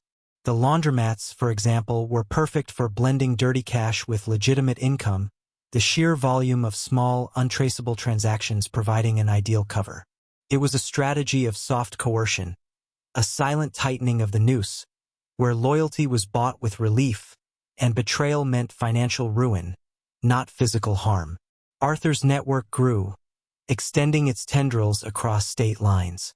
His genius lay in his meticulousness. Every dollar, every transaction, every quiet agreement was recorded in ledgers like the one found, though most were never meant to see the light of day. These books were his true power, a detailed map of his shadow empire, outlining who owed what, who could be trusted, and who, with a little financial pressure, could be swayed. He cultivated a reputation for being utterly dependable, a man whose word, even in the illicit underworld, was as good as gold, precisely because he could back it up with a devastatingly accurate accounting of every debt and favor. The shift in pacing, the quiet hum of the air conditioner in the stuffy FBI office in the early 1990s, seemed to underscore the slow, painstaking nature of the investigation. Agent Lena Petrova had been handed the Finch file, almost as a joke, a financial whodunit with no bodies, no violence, just an inexplicable surge in cash flow through a seemingly benign dry-cleaning chain. Petrova, however, had a knack for patterns, a quiet tenacity that saw beyond the surface. She began tracing the obscure loans, the curiously opportune investments, the sudden solvency of businesses that should have failed. It was like peeling an onion, layer by meticulous layer, each one revealing a sliver more of Arthur Finch's hidden design. The crucial moment arrived not with a bang, but with a barely audible click. A disgruntled former employee, dismissed by one of Arthur's mid-level managers for petty theft, sought revenge not through violence, but through information. He knew where Arthur kept some old books, hinting at their value with a nervous tremor in his voice. This lead, vague as it was enough. A search warrant, obtained through weeks of painstaking financial forensics, led agents to that quiet suburban home, to the study, and finally, to the loose brick behind the worn armchair. When the ledger was found, Arthur Finch was not surprised. He met the agents with a calm, almost serene expression. He knew the game was up. The meticulousness that had built his empire was also its undoing. The entries, precise and unambiguous, laid bare every illicit transaction, every front company, every quiet act of coercion. There was no escaping the cold, hard data he himself had so diligently recorded. He had left a breadcrumb trail, not for others to follow, but for himself to navigate, a testament to his own intricate genius. In the end, it was not an enemy's bullet or a rival's betrayal that brought Arthur Finch down, but the silent, unyielding testimony of his own hand, captured within the pages of a dusty, unassuming ledger. And as the story of the quiet accountant who built an empire of shadows unfolded, it left many wondering. How many other such meticulous minds were quietly operating just beneath the surface of everyday life? The scent of aged canvas and polished wood filled Arthur Pendleton's Mayfair gallery, a sanctuary of high art and higher finance. Yet behind the curated calm, an unsettling rhythm of disproportionate sales beat steadily. How could a relatively obscure 19th-century landscape fetch such an astronomical sum, consistently, without raising immediate alarms, especially when the buyer often remained a ghost on paper? Arthur Pendleton was a man sculpted by expectation and refined taste. His suits were Seville Row, his ties silk, and his pronouncements on art history authoritative yet humble. For 2 decades, Pendleton's fine art had been a fixture in London's most exclusive district, a place where fortunes were discussed as casually as brushstrokes. He was, to all outward appearances, a respected purveyor of European masters and emerging talents. Yet, the real art Arthur practiced was far more intricate than restoration or appraisal. It was the quiet alchemy of turning ill-gotten gains into legitimate wealth, dissolving the taint of illicit origins into the gleaming patina of legitimate masterpieces. His method was elegant in its simplicity, brutal in its effectiveness. Overinflating the price of a painting far beyond its market value, selling it to a shell company controlled by a criminal entity, and then using the clean funds from this inflated sale to invest elsewhere or simply withdraw. The art itself often remained in storage, a prop in a grander financial performance. You might have visited the gallery on a quiet Tuesday afternoon, perhaps admiring a luminous still life or a dramatic historical scene. You would have been greeted by Arthur himself, his voice a low, cultivated murmur, his movements precise. He would speak of provenance and historical significance, entirely masking the true provenance of the funds passing through his carefully constructed financial labyrinth. His clientele ranged from discreet European families with old money to newly minted magnates from the East, each transaction veiled in discretion and a shared appreciation for the finer things. Beneath this veneer, however, lay a network of offshore accounts, dummy corporations, and a quiet understanding with individuals whose fortunes, frankly, did not bear close scrutiny. Arthur managed it all with the practiced ease of a conductor leading a silent orchestra, his subtle nods and knowing glances replacing overt commands. He was a master of soft coercion, ensuring loyalty not through threats of violence, but through the promise of continued, untraceable prosperity. In a quiet, nondescript office building a few miles away, Eleanor Vance, a senior financial crimes investigator, worked in a world of spreadsheets and cross-referenced ledgers. She didn't chase criminals down cobbled alleyways. Her domain was the cold, hard logic of numbers. Eleanor had first noticed a peculiar anomaly. Certain obscure artists, whose works rarely commanded significant attention in the broader market, seemed to be consistently fetching unprecedented sums when handled by Pendletons. It wasn't one massive transaction that flagged, but a persistent, almost rhythmic pulse of smaller, inflated sales. She began to chart the flow, tracing the payments not to the buyers themselves, but to the intricate web of holding companies and offshore trusts. It was like following a single, faint thread through a vast, tangled tapestry, a thread that led, with unsettling regularity, back to a select few seemingly legitimate financial institutions. Arthur, meanwhile, felt the subtle tremors before the earthquake. A quiet conversation with a solicitor suggested an increased scrutiny of certain offshore jurisdictions. A long-standing client became unusually demanding, pressing for a transaction so large it would risk shattering the delicate illusion.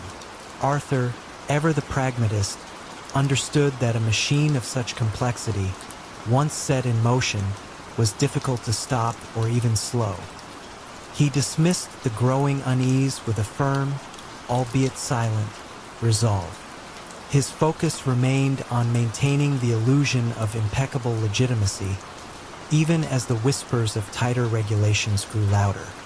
He had built his empire on quiet trust and impeccable discretion. A breach in either could be catastrophic. Eleanor's investigation progressed not with a bang, but with the quiet click of a puzzle piece falling into place. She discovered a pattern of circular transactions.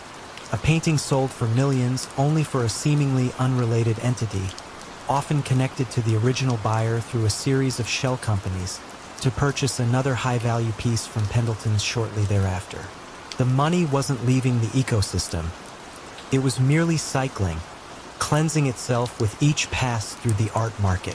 When she presented her findings, stripped bare of legal jargon, to her superiors, the sheer elegance of the scheme was undeniable. It wasn't about catching Arthur in an overt criminal act, but about proving the financial architecture he had meticulously constructed was, in its entirety, designed for illicit purposes. The end of Arthur Pendleton's reign was as understated as his crimes. There was no dramatic raid, no sensational arrest captured by the press. Instead, it began with a series of quiet notifications. Accounts frozen, assets seized, business partners subtly withdrawing. One Tuesday morning, Eleanor Vance herself, accompanied by a senior police detective, arrived at the gallery. They did not shout or accuse. They simply presented Arthur with a meticulously detailed ledger of transactions, a mirror of his own secret accounts, laid bare.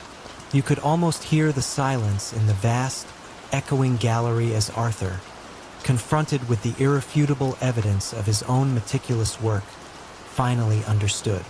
His world, built on quiet whispers and the illusion of beauty, had unraveled not through violence, but by the patient, unyielding logic of numbers.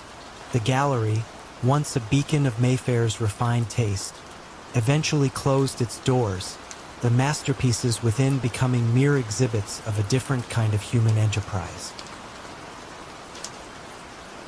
Hushed galleries of the world's most prestigious art institutions, Dr. Eleanor Vance was a celebrated visionary, a curator whose uncanny ability to unearth lost masterpieces and authenticate enigmatic works single-handedly reshaped art history. Yet her personal collection remained surprisingly modest. How did a woman whose life was dedicated to preserving beauty quietly manipulate the very narrative of art? And what almost imperceptible signature, a unique chemical whisper on the canvas, eventually betrayed her meticulously crafted deception? Dr. Eleanor Vance was an icon in the rarefied world of high art. Her pronouncements on authenticity were considered gospel, her eye for overlooked genius legendary. With her silver-streaked hair elegantly pulled back and her thoughtful, measured pronouncements, she commanded respect in every auction house and museum. She had a particular talent for discovering neglected works in dusty private collections or attributing previously anonymous paintings to master hands, sending their market value soaring. To the public, she was a cultural benefactor, a tireless champion of forgotten beauty.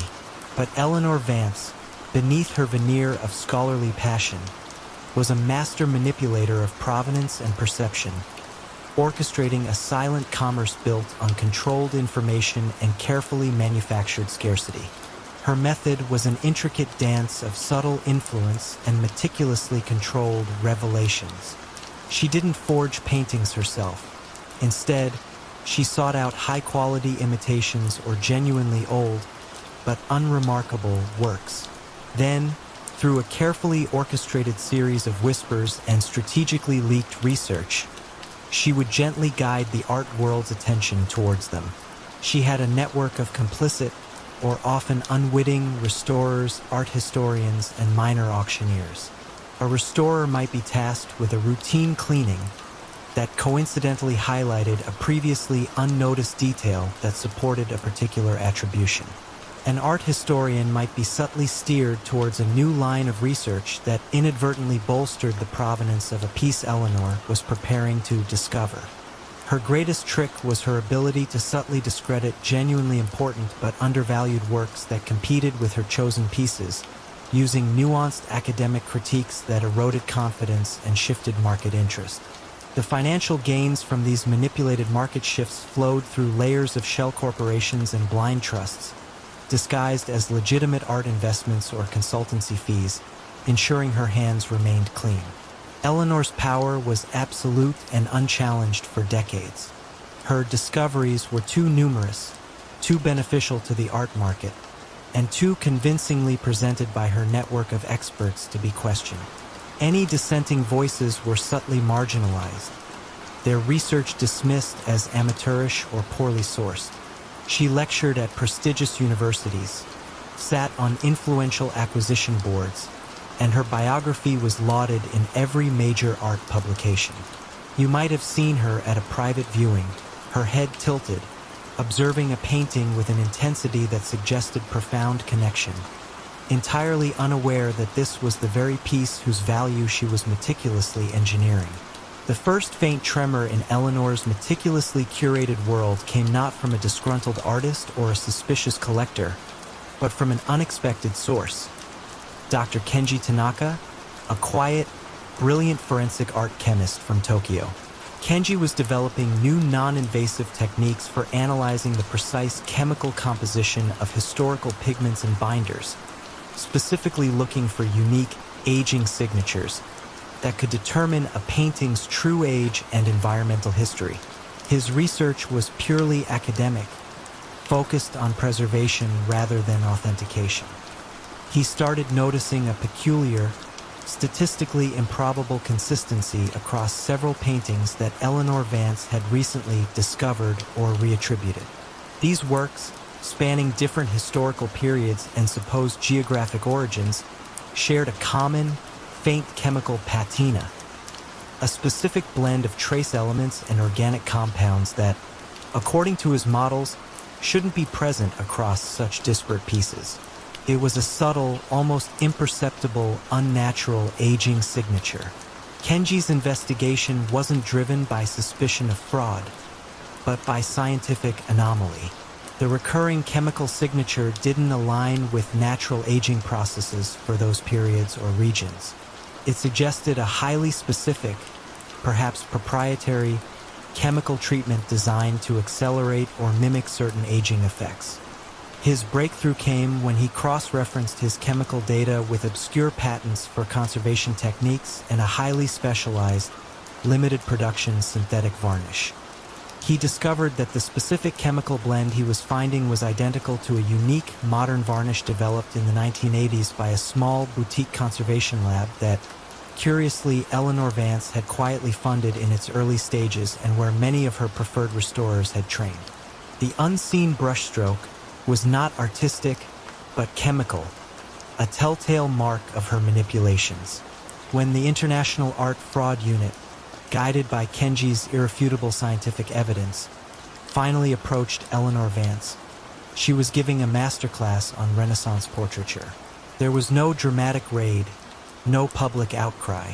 Instead, two quiet Interpol agents and Dr. Tanaka himself arrived at her study. She offered them tea, her composure unruffled. They didn't shout accusations. They simply laid out Kenji's forensic reports. Chromatograms showing the unique chemical fingerprint, mass spectrometry analyses proving the anachronistic compounds, and the undeniable link to the specialized varnish and the lab she had funded. Eleanor looked at the data, her gaze steady, a faint, almost imperceptible nod of recognition. Her world, built on the illusion of historical revelation and the quiet manipulation of truth, had finally been unraveled, not by a single act of betrayal, but by the cold, unyielding precision of science, revealing the hidden signature within the very beauty she claimed to preserve. They say the most dangerous men are often the quietest, the ones who observe more than they speak. For decades, Vincenzo the Whisper Rossi was the embodiment of this adage, a man whose counsel was sought by every capo, whose presence was a silent guarantor of stability within the sprawling Moretti family. But when a rival organization, seemingly impenetrable, suddenly crumbled, their weaknesses exploited with surgical precision, many began to wonder. Was Vincenzo truly the loyal shadow he appeared to be? Or did his silent loyalty serve a deeper, more calculated agenda, one that might even sacrifice his own chieftain? Vincenzo had risen through the ranks not by pulling triggers or strong-arming debtors, but through the astute application of intellect. He was the strategist, the quiet problem solver, the one who could untangle a knot of rivalries or defuse a brewing turf war with a few carefully chosen words. His office, a modest affair above a bakery in Naples in the 1960s, was always immaculate, its air thick with the scent of fresh bread and simmering espresso, a stark contrast to the volatile world he navigated. He possessed an uncanny ability to read people, to anticipate their moves, and to identify the subtle fissures within any alliance. The old Don, Pietro Moretti, had trusted Vincenzo implicitly, seeing in him a reflection of his own steady hand, a guarantor of the family's future. But the future, as always, arrived with changes. When Don Pietro passed, his son, Marcello Moretti, inherited the mantle. Marcello was a man of flash and temper, impatient with the old ways, eager to expand the family's influence through aggressive, often reckless, means. He favored grand gestures over quiet negotiations, direct confrontation over subtle manipulation. You could almost feel the tension in the air during family meetings as Marcello, full of bluster, would disregard Vincenzo's calm warnings against overreach. Vincenzo, ever the picture of unwavering loyalty, would simply nod, a slight downturn to his lips, and then meticulously implement the Don's ill-advised directives, ensuring every detail was accounted for, every risk understood, even if unheeded. It was this meticulousness that became Marcello's unwitting undoing. Vincenzo would meticulously carry out Marcello's impulsive orders, but he would also, with almost imperceptible deliberation, fail to mitigate the inevitable consequences of those orders. When Marcello decided to muscle in on a lucrative port operation traditionally controlled by the powerful Bellini family, Vincenzo prepared the groundwork perfectly, securing the necessary local contacts and legal fronts. Yet, a crucial piece of intelligence, a minor, almost insignificant detail about the Bellini's true vulnerability, which only Vincenzo knew, was never explicitly brought to Marcello's urgent attention. It wasn't withheld. It simply wasn't highlighted, buried deep within a stack of less relevant reports. The Bellini conflict escalated, costing the Moretti family significant resources and attracting unwanted police scrutiny. Marcello, frustrated, blamed his lieutenants, unaware that the seeds of his struggles had been quietly nurtured by the very man he trusted most. The atmosphere in the family shifted. Whispers of Marcello's incompetence grew louder. Vincenzo remained stoic, a pillar of support, offering counsel as the family faltered, gently guiding Marcello towards increasingly desperate and ultimately fatal decisions. He'd suggest audacious schemes, knowing they were long shots, but framing them as the only way out. The unraveling came swiftly. A botched drug shipment, a direct result of Marcello's insistence on cutting corners against Vincenzo's implied, but not forceful, advice, led to mass arrests. Federal authorities, who had been building a case for years, saw their opening. Marcello was caught in the dragnet, exposed and isolated, his network crippled. Vincenzo, miraculously, remained untouched, having subtly distanced himself from the direct orchestration of the most compromising operations. He became the interim leader, the steady hand guiding the shattered remnants of the Moretti family back from the brink. His reputation for unflappable calm only enhanced. It was years later, in the quiet, reflective aftermath of Marcello's incarceration and the Moretti family's subsequent decline into a shadow of its former self, that a retired detective, poring over old case files, noticed a chilling pattern. Every one of Marcello's major strategic blunders had been preceded by a seemingly innocuous, almost clerical oversight, or a piece of crucial, timely information that had, by sheer coincidence, arrived just a little too late, or was presented in a way that ensured it would be overlooked by the impetuous Don. It wasn't malice or overt sabotage, but a chillingly precise, almost artistic form of strategic inaction. He realized that Vincenzo's loyalty wasn't to any individual, but to the institution itself, and when an individual threatened that institution, Vincenzo became the quiet, unseen arbiter of fate. How many others, the detective mused, might have found their downfall orchestrated by the very hand they implicitly trusted, not with a bang, but with a silent, calculated whisper. Pulsing heart of the 1990s Los Angeles music scene, every breakout artist seemed to owe their meteoric rise to the enigmatic, velvet-voiced record producer Julian Vance, yet their personal fortunes rarely matched their public success. How did one man seemingly control the destinies of so many rising stars, guiding them to fame while keeping their wealth subtly out of reach? And what unseen flaw in his perfectly crafted illusion eventually allowed the music itself to betray him? Julian Vance was a figure of almost mythical stature in the music industry. His recording studio, the Sound Sanctuary, nestled discreetly in the Hollywood Hills, was a temple where raw talent was supposedly sculpted into platinum-selling artistry. Vance himself was a study in refined charm, always impeccably dressed in custom-tailored suits, his silver hair swept back, his voice is smooth, encouraging purr that could coax a timid singer into a powerful performance. He discovered raw, passionate artists from gritty clubs and humble garages, promising them the moon massive advances, state-of-the-art recording, relentless promotion. To the public, he was a visionary, a benevolent mentor who believed in the transformative power of music. But beneath the polished surface, Julian Vance was orchestrating a quiet, insidious empire built on debt, dreams, and the unyielding control of artistic output. His system was an ingenious form of financial bondage, cloaked in the complex language of music contracts. Artists, desperate for their break, would sign agreements laden with predatory clauses.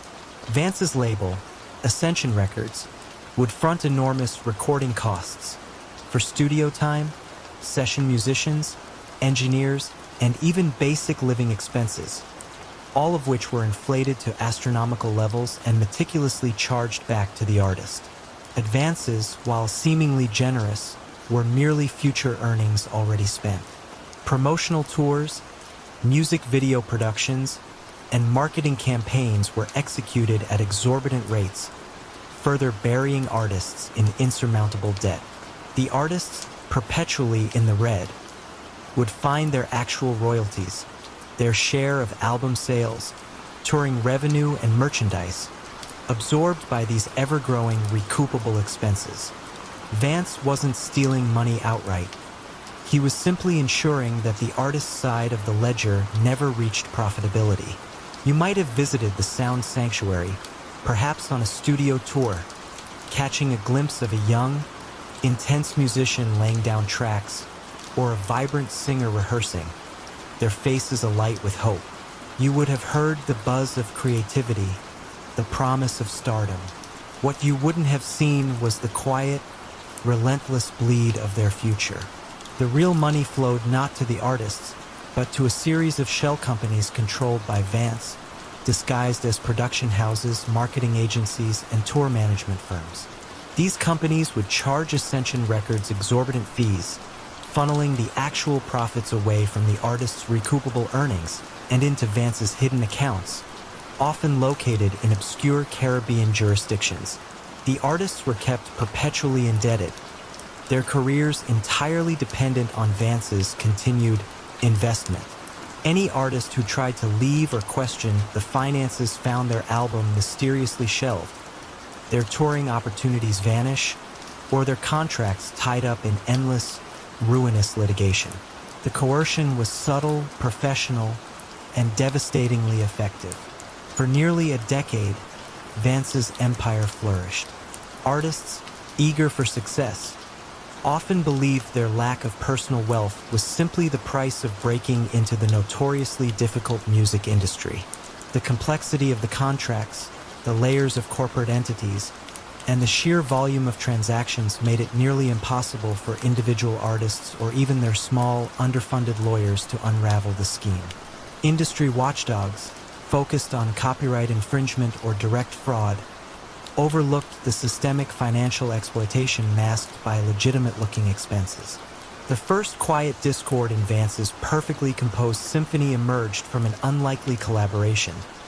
Christine Davies, a veteran investigative journalist for a niche music industry magazine, and Ben Carter, a young, idealistic entertainment lawyer with legal aid.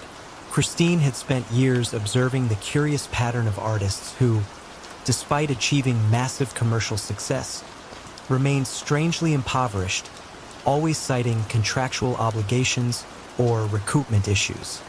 Ben, meanwhile, was overwhelmed with cases from frustrated artists whose careers were soaring, but whose bank accounts remained stubbornly empty. They started connecting the dots.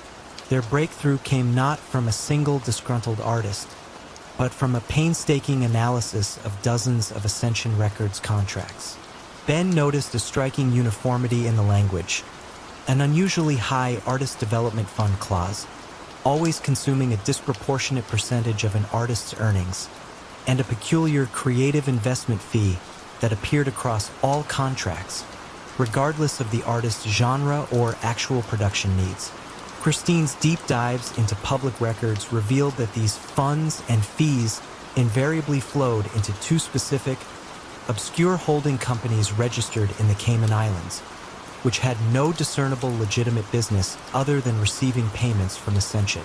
The flaw was not in a single miscalculation, but in the perfect, uniform extraction across every artist, a pattern too consistent to be legitimate, a hidden mathematical signature of his quiet tyranny. When the federal authorities, armed with Christine's meticulous investigative reporting and Ben's forensic accounting of the contracts, finally moved, it was with the quiet precision of a well-rehearsed chord change. There was no dramatic raid on the sound sanctuary. Instead, 2 U.S. attorneys and an FBI financial crimes agent arrived at Vance's elegant office. Vance, ever composed, offered them coffee. They didn't shout accusations. They simply laid out the evidence. A detailed, cross-reference chart showing the consistent drain of artist royalties into the Cayman Island holding companies, linked through the development fund and creative investment clauses. They showed him how his golden microphone had been a subtle instrument of control, designed to filter wealth away from the very talent he claimed to nurture. Vance looked at the documents, his smooth composure finally faltering. His empire, built on the silence of exploited dreams and the intricate language of contracts, dissolving under the quiet, undeniable weight of exposed patterns. The music continued to play in Los Angeles, but the unseen hand that had quietly profited from its creation was finally and irrevocably silenced. The news hit the city's financial district like a silent, precisely aimed torpedo. Elias Thorne, the revered titan of Silverbrook development, had inexplicably withdrawn from the highly anticipated waterfront revitalization project. A deal considered ironclad, poised to redefine the city's skyline, simply vanished from his portfolio overnight. How could a man who built an empire on unwavering certainty and the quiet manipulation of influence abruptly abandon his most public triumph? And what shadowy truths lay hidden beneath the polished veneer of his success? Elias Thorne was an enigma. He rarely spoke above a murmur. His eyes, perpetually framed by thin-rimmed glasses, seemed to absorb every detail. In the bustling boardrooms and hushed private clubs of the 1980s, where development deals were brokered with handshakes and whispered assurances, Thorne was a master of silent persuasion. He wasn't a builder in the traditional sense. He was an orchestrator, a puppeteer whose strings were invisible yet undeniably taut. His rise in Silverbrook was meteoric. Starting with modest land acquisitions, he quickly amassed a portfolio of prime properties, often outmaneuvering more established firms with an uncanny precision. Rivals often wondered how Thorne always seemed to know the exact weaknesses of his competitors, the private vulnerabilities of zoning board members, or the undisclosed financial woes of reluctant property owners. It was never about force. It was about information, meticulously gathered and strategically deployed. Thorne possessed an almost pathological devotion to detail. He employed a discreet network of private investigators, not to unearth criminal activities, but to uncover the quiet indiscretions, the hidden financial struggles, the familial secrets, and the minor ethical lapses of anyone who stood between him and a lucrative deal. These findings were meticulously compiled into what became known, within Thorne's inner circle, as the dossiers. Each dossier was a miniature biography of vulnerability, a silent weapon to be deployed with surgical precision. A zoning official, hesitant to approve a controversial high-rise, might suddenly find his quiet affair with a mistress hinted at in a subtle, untraceable note delivered to his wife's church. A competitor unwilling to sell a crucial parcel of land might discover a forgotten tax irregularity from decades past suddenly resurface, threatening his entire corporate structure. The pressure was never overt, never violent, but always devastatingly effective. It was soft coercion, a gentle but relentless turning of the screws until resistance crumbled, not out of fear for physical harm, but out of terror for public ruin. The money laundering aspect was equally sophisticated. Thorne's properties, particularly his residential complexes, had unusually high occupancy rates, even in slow markets. Many units were purchased by anonymous shell corporations, often paying cash. These seemingly legitimate transactions spread across dozens of properties, effectively washed billions of dollars from illicit sources, particularly from European clients seeking a stable, secure haven for their questionable wealth. Silverbrook Development became a silent, opulent bank for secrets and ill-gotten gains, all overseen by the quiet man in the tailored suit. Amelia Chun, a tenacious investigative reporter for the Silverbrook Gazette, had been quietly piecing together anomalies in the city's real estate market for months. She wasn't looking for Thorne specifically, but rather for patterns of unusual transactions.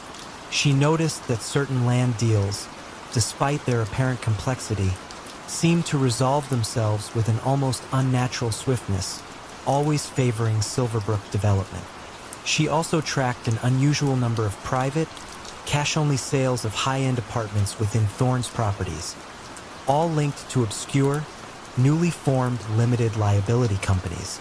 It was a faint whisper of something amiss in the grand symphony of the city's economic growth. The catalyst for Thorne's downfall wasn't a grand exposé, but a quiet act of defiance from an unexpected corner.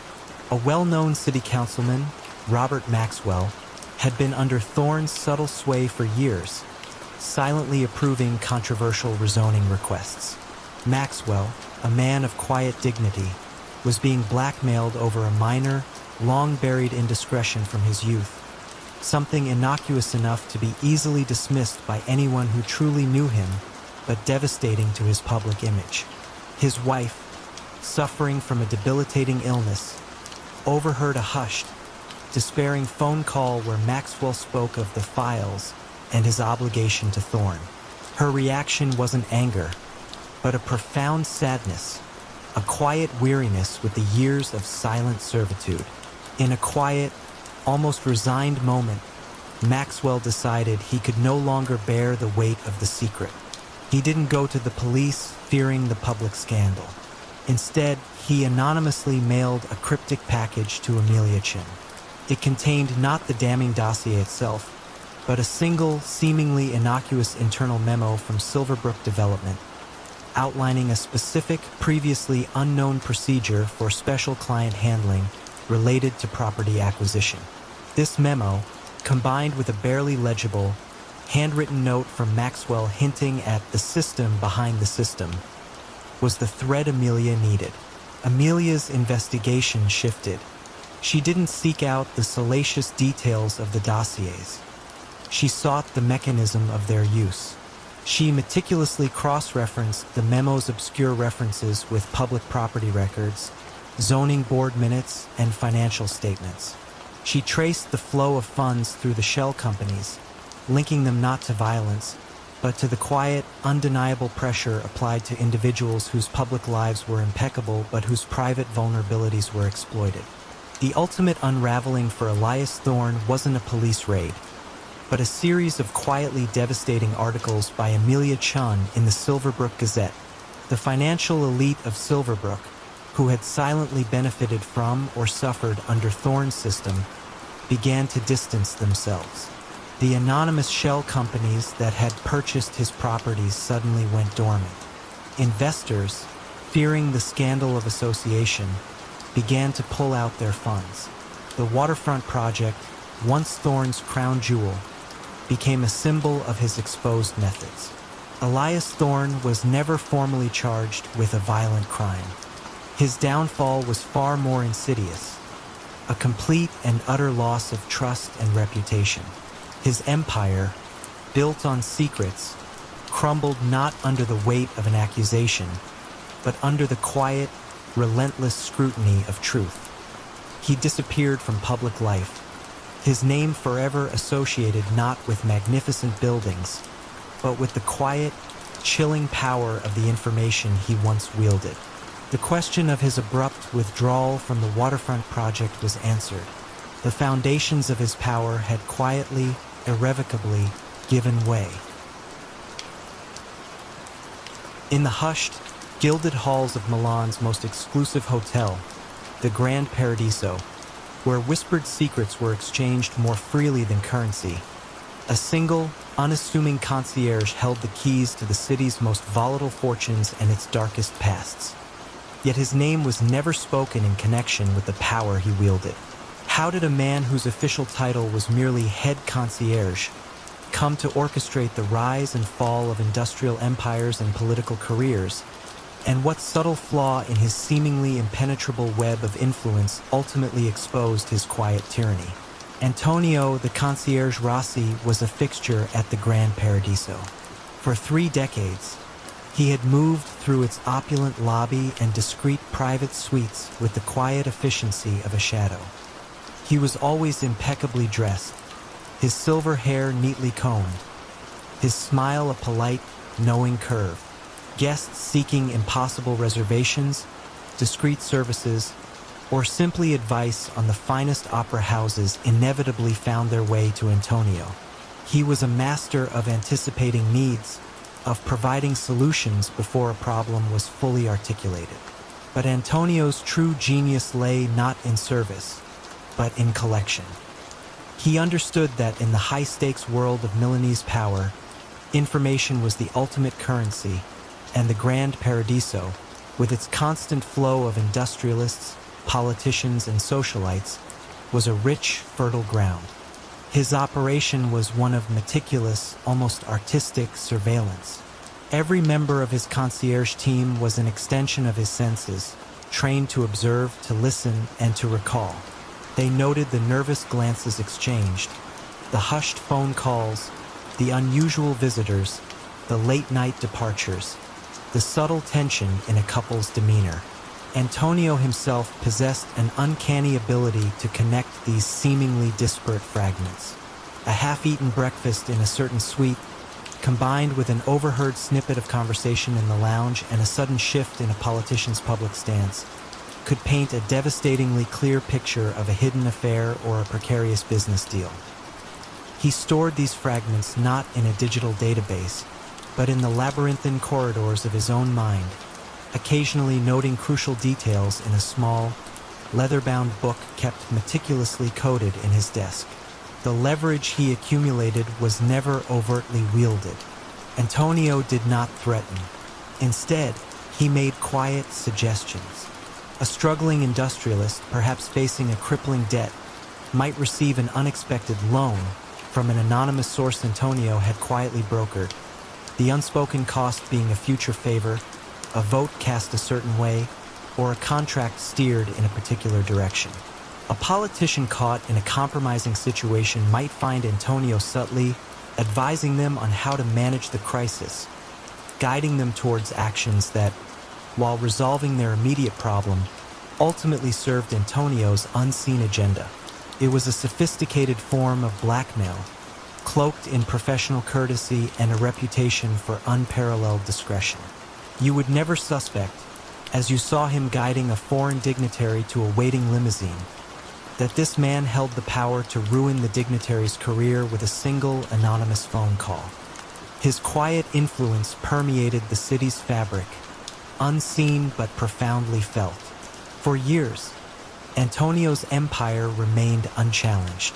The individuals he controlled were too compromised, too fearful of exposure to speak out. The very nature of his power, built on quiet secrets and deniable transactions, made it impossible for traditional law enforcement to grasp. He was untouchable because there was no crime being overtly committed, only an intricate dance of favors and hidden obligations. The first crack in Antonio's carefully constructed world emerged not from a grand investigation, but from the quiet idealism of a young woman. Isabella Marino, a newly assigned junior journalist for a small investigative newspaper, had a particular fascination with the hidden currents that shaped Milan. She wasn't interested in the splashy headlines, but the underlying mechanisms of power. Isabella began to notice a recurring pattern.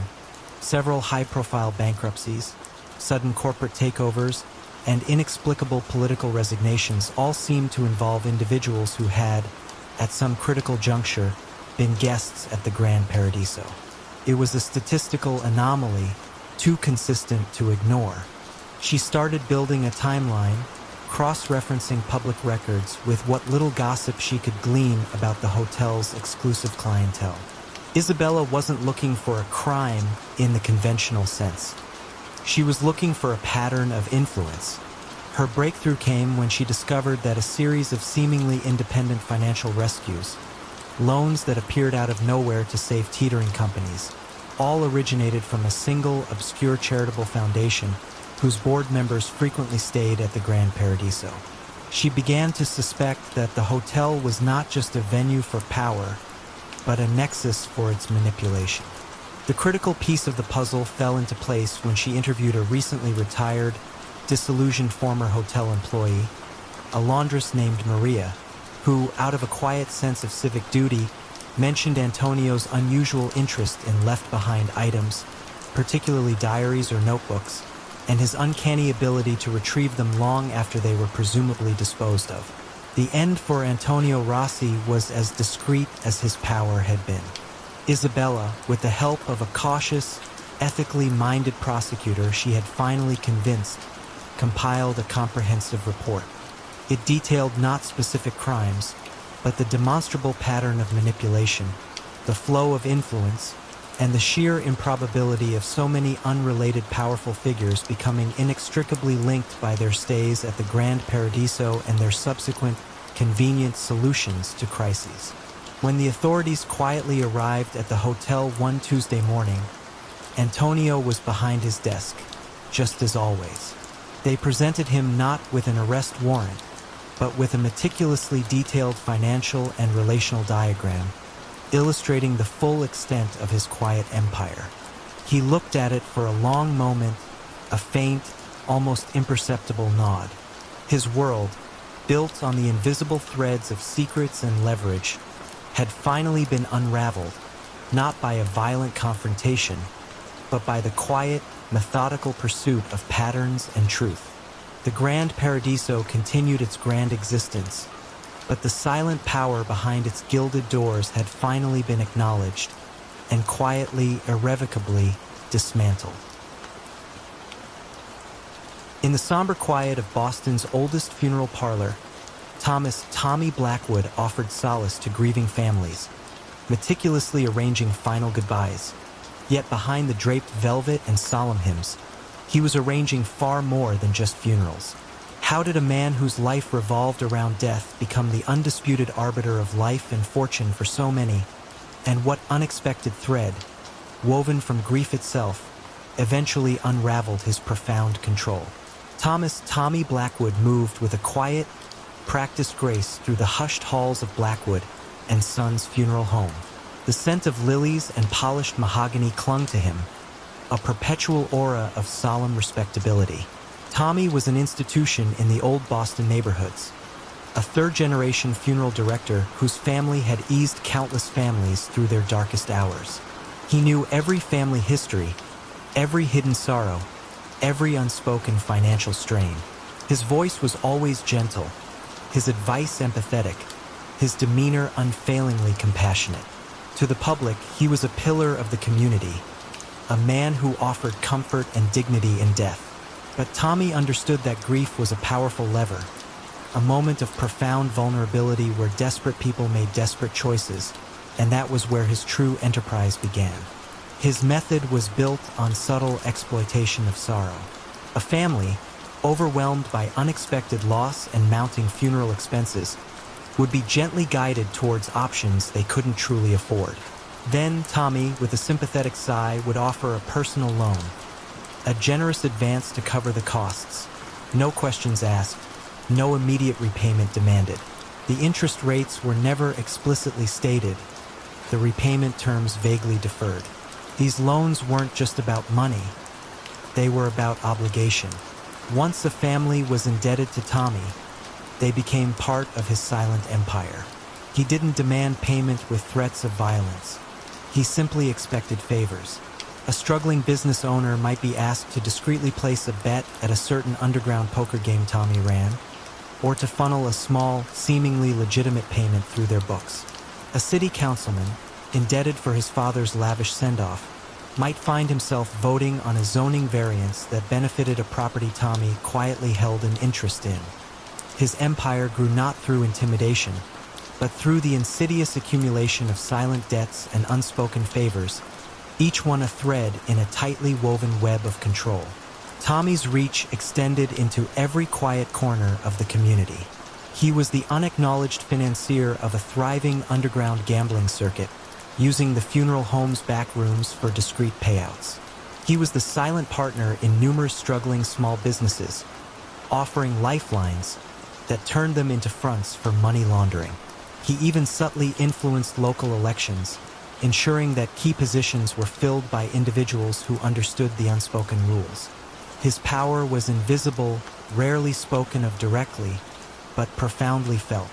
You might have seen him in the local diner, calmly sipping coffee, nodding to passers-by, an embodiment of civic virtue, entirely unaware of the countless lives he quietly orchestrated, their futures tied to the silent ledger he kept in his mind, and occasionally in a small, well-hidden book.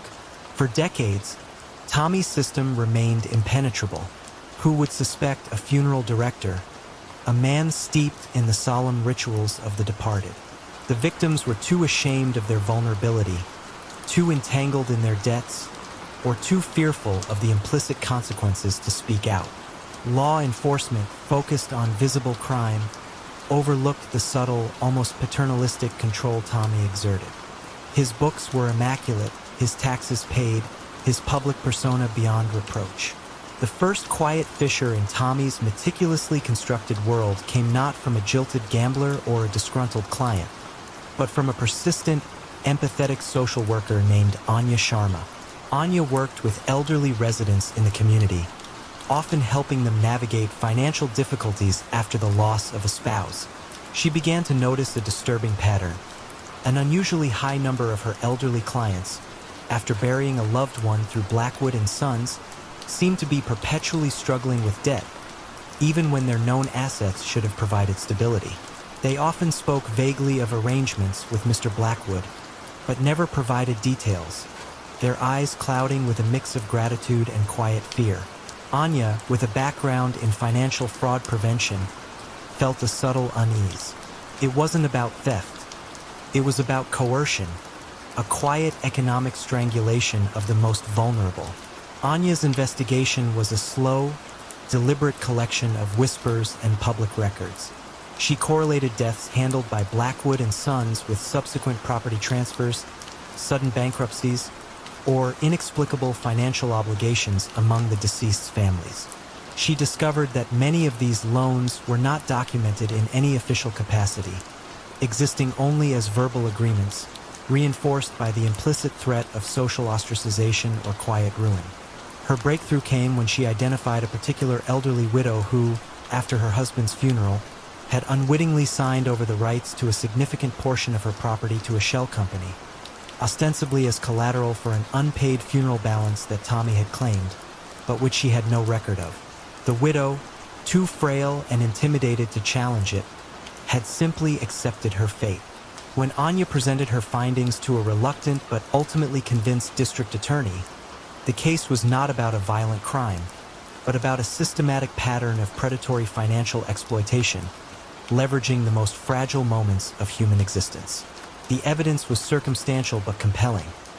A network of interconnected debts, unusual property transactions, and the silent, overwhelming fear expressed by dozens of families. The end for Tommy Blackwood was as quiet as his reign had been. There was no dramatic raid on the funeral home. Instead, 2 federal agents and a representative from the DA's office arrived during a lull between services. They found Tommy in his office reviewing a burial plot diagram. They didn't shout accusations. They simply laid out the intricate web of loans, the property transfers, the unrecorded debts, and the testimonials of grieving families, all connected by his subtle hand. The silent ledger, which had given him such absolute power, was now being read aloud, its true nature exposed. Tommy, confronted with the meticulous unraveling of his quiet empire, offered no resistance. His world, built on the solemnity of death and the vulnerability of the living, had finally been brought to light, not by a single act of defiance, but by the relentless pursuit of an unseen truth. In the vast, sprawling freight yards of Chicago during the 1950s, millions of dollars in goods vanished seemingly into thin air, year after year, yet no one ever saw the thief or even knew where to begin looking for such a meticulous, ghost-like operation. How did one man manage to orchestrate such a massive, silent siphoning of valuable cargo from under the noses of countless watchful eyes? And what almost imperceptible flaw in his perfect system eventually brought it all crashing down? Harold Harry Finch was, to outward appearances, a diligent, unassuming freight supervisor for a major railway company in Chicago. His life was a monotonous rhythm of schedules, manifests, and the low rumble of locomotives. He had worked his way up from a humble yard hand, earning a reputation for his meticulous attention to detail and his seemingly unwavering dedication to efficiency. But beneath the surface of this outwardly unremarkable man lay a mind of extraordinary cunning, capable of perceiving not just the logistical intricacies of a massive rail network, but its subtle, exploitable vulnerabilities. Harry understood that true illicit profit wasn't in grand, violent heists, but in the quiet, systematic erosion of the system from within. His phantom operation was a masterclass in this philosophy. A steady, almost imperceptible siphoning of high-value goods. One crate here, 2 pallets there, never enough to trigger an immediate alarm, but cumulatively amounting to a fortune. His method was built on an intimate understanding of the freight yard's operational blind spots. He knew which sidings were least monitored, which shifts had the most lax security, and where the paper trail was most likely to become tangled in the sheer volume of daily transactions. He identified high-value, easily resellable goods, electronics, luxury fabrics, certain specialized tools, and then, through a series of subtle manipulations, would arrange for their misrouting. A car would be shunted to the wrong track, a manifest would be subtly altered, a seal would be broken and replaced with an identical counterfeit one. The stolen goods would then be offloaded onto an unmarked truck during the dead of night, driven by men who never met Harry, only followed his precisely delivered, anonymous instructions. His network was composed of shadows, each component isolated, each transaction untraceable back to him directly. His genius lay in his ability to make the theft appear as an internal accounting error, a clerical mistake in a vast, complex system. For years, the railroad company's internal auditors scratched their heads. They knew goods were going missing, but the scale of the operation was impossible to pinpoint, and the culprits were elusive. Investigations focused on obvious suspects, disgruntled employees, known fence operations, but Harry, the quiet, reliable supervisor, was always above suspicion. He even actively participated in internal loss prevention meetings, offering suggestions for improved security, subtly diverting attention away from his own meticulously crafted schemes. You might have seen him during a late-night shift, walking briskly through the yard, clipboard in hand, his face illuminated by the stark, industrial lights, entirely indistinguishable from any other diligent employee. He lived a modest life, eschewing any flashy displays of wealth, further cementing his image as an honest, hard-working man. The quiet accumulation of wealth was his private victory, a silent testament to his unseen power. The first thread of unraveling came not from a human error, but from a persistent, almost imperceptible pattern in the data that transcended the human element. A young, ambitious data analyst named Evelyn Reed, newly hired to modernize the railroad's antiquated inventory system, began to notice a statistical anomaly. It wasn't just that goods were missing. It was that specific types of goods were consistently missing from specific types of freight cars, always arriving from specific origin points within specific time windows. The pattern was too precise to be random error, too consistent to be mere coincidence. It suggested not broad pilfering, but targeted selection. Evelyn, with her knack for abstract patterns, began to suspect a system, not just a series of isolated thefts. Her investigation was a quiet, almost academic pursuit. She built algorithms, cross-referenced thousands of manifests, and mapped the journeys of hundreds of thousands of freight cars. She noticed that the missing goods invariably passed through a specific sequence of holdover points, places where a car might be temporarily idled or rerouted. This was Harry's signature. Using the system's natural bottlenecks and moments of reduced oversight as his window of opportunity, Evelyn didn't have names. She had data points, probabilities, and an increasingly compelling statistical model that pointed to a central, intelligent orchestrator. Her model started generating risk scores for certain freight car movements, and invariably, the highest scores coincided with the actual missing cargo. The critical moment came when Evelyn's analysis pinpointed a series of identical, missing electronic components. The official records showed them diverted for maintenance. But Evelyn, with a hunch, looked at the next recorded movement of those same freight cars. The cars themselves, once empty of the components, always seemed to be shunted to a particular, obscure siding before rejoining the main line. This sidling was rarely used, typically for repairs or long-term storage, and, crucially, had minimal camera surveillance. When a small, discreet surveillance team was finally dispatched to that siding during a late-night shift, they didn't find thieves. They found Harry Finch, the diligent supervisor, supervising an unscheduled repair on a freight car, while an unmarked truck idled nearby. The end for Harry Finch was not a dramatic chase through the yards, but a quiet, almost polite confrontation in his office. Federal agents, guided by Evelyn's meticulous data, presented him not with accusations of theft, but with an irrefutable, data-driven timeline of every misrouted, damaged, or lost shipment that had passed through his direct oversight for the past decade. They showed him the statistical probabilities, the patterns he had so carefully crafted, laid bare by the cold logic of algorithms. Harry, confronted with his own silent masterpiece of deception, saw his carefully constructed phantom empire dissolve. The system he had so intimately understood and so expertly manipulated had ultimately betrayed him, not by failing, but by revealing its patterns to an observer who saw the world in numbers. The rhythm of the freight yard continued, but the phantom finally had a name. The official manifests from the bustling port of Marseille in the 1960s always told a neat story of legal trade and regulated commerce. But beneath the surface, every crate, every barrel, every incoming ship paid an unspoken tariff to one man, a quiet, almost scholarly figure known only as Le Professeur. How did this unassuming man establish such an iron grip on the lifeblood of a major European city? And what tiny ripple eventually capsized his carefully constructed empire? Henri Dubois, Le Professeur, was not the typical image of a criminal kingpin.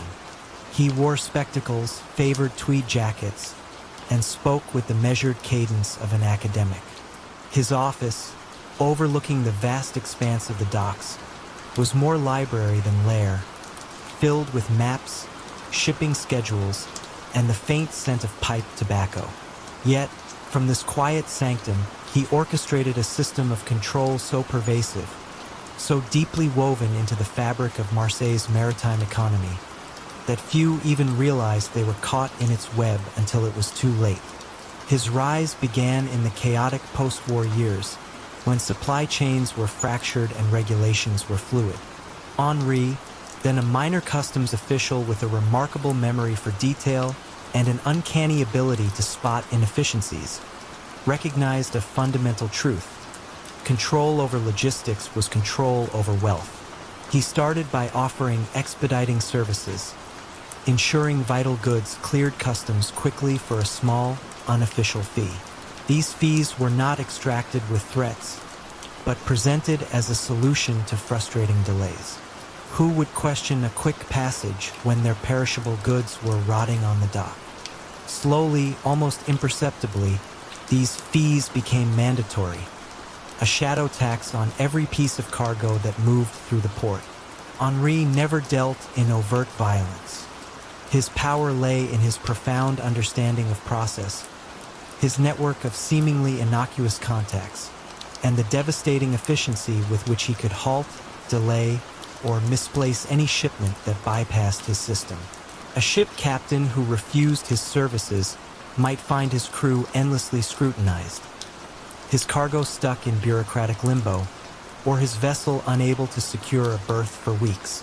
It was a soft coercion, a quiet economic strangulation that left businesses no real choice but to comply. He invested heavily in legitimate businesses, a series of warehouses near the port, a modest fleet of tugboats, even a thriving import-export firm that served as a perfect front for money laundering. The profits from his unofficial tariffs flowed through these legitimate enterprises, emerging clean and indistinguishable from genuine earnings. His network included customs agents, dock workers, foremen, and even some municipal officials, all of whom benefited from the trickle-down of his immense wealth, ensuring their loyalty through shared prosperity rather than fear. The older criminal elements in Marseille initially scoffed at Le Professeur, seeing him as a glorified clerk. They preferred their traditional rackets of gambling dens and protection. But as their own operations found themselves inexplicably bogged down by logistical nightmares, or their illicit shipments suddenly lost at sea, they began to grudgingly acknowledge the quiet man in the tweed jacket. Henri never sought to dominate them. He simply made it more profitable for them to use his services than to oppose him. He became the invisible hand that guided the flow of all goods, both legal and illicit, through the port. The turning point came not from a dramatic raid or a disgruntled rival, but from a quiet, determined investigator named Inspector Isabelle Moreau. Unlike her colleagues who hunted for traditional signs of organized crime or violence, drug trafficking, visible enforcers, Moreau focused on the economics. She noticed patterns, unusual spikes in revenue at certain warehousing companies, inexplicable delays for specific types of cargo, and a peculiar consistency in the processing fees charged by seemingly disparate entities. It was a financial fingerprint, leading her to the one man whose name kept appearing in the background of these transactions, always associated with advisory roles, never direct ownership: Henri Dubois. Moreau began to interview the victims, the small business owners, the shipping agents, the independent captains who had silently chafed under Le Professeur's shadow tax for years. They were terrified to speak openly, but the accumulation of their quiet frustrations, their whispered accounts of goods spoiled and livelihoods ruined by mysterious delays, began to form a cohesive narrative. The key was convincing a mid-level port authority official, Jean-Pierre, whose conscience was increasingly troubled by the economic hardship imposed on the city's smaller merchants, to provide the crucial internal documents. Jean-Pierre didn't offer explosive revelations of violence, but rather meticulously detailed ledgers, internal communication memos, and a web of shell company contracts that revealed the true ownership structure. The arrest of Henri Dubois was, fittingly, undramatic. He was found in his office, immersed in a complex logistics puzzle, not a gun in sight. He offered no resistance, only a polite, almost philosophical sigh. The charges were comprehensive. Massive racketeering through a complex system of economic coercion, widespread corruption, and sophisticated money laundering. His trial was less about sensational acts of violence and more about the intricate, almost elegant architecture of his criminal enterprise. Prosecutors presented detailed flowcharts illustrating the flow of money, cross-referenced shipping manifests against bank transfers, and built a case on the undeniable pattern of financial exploitation.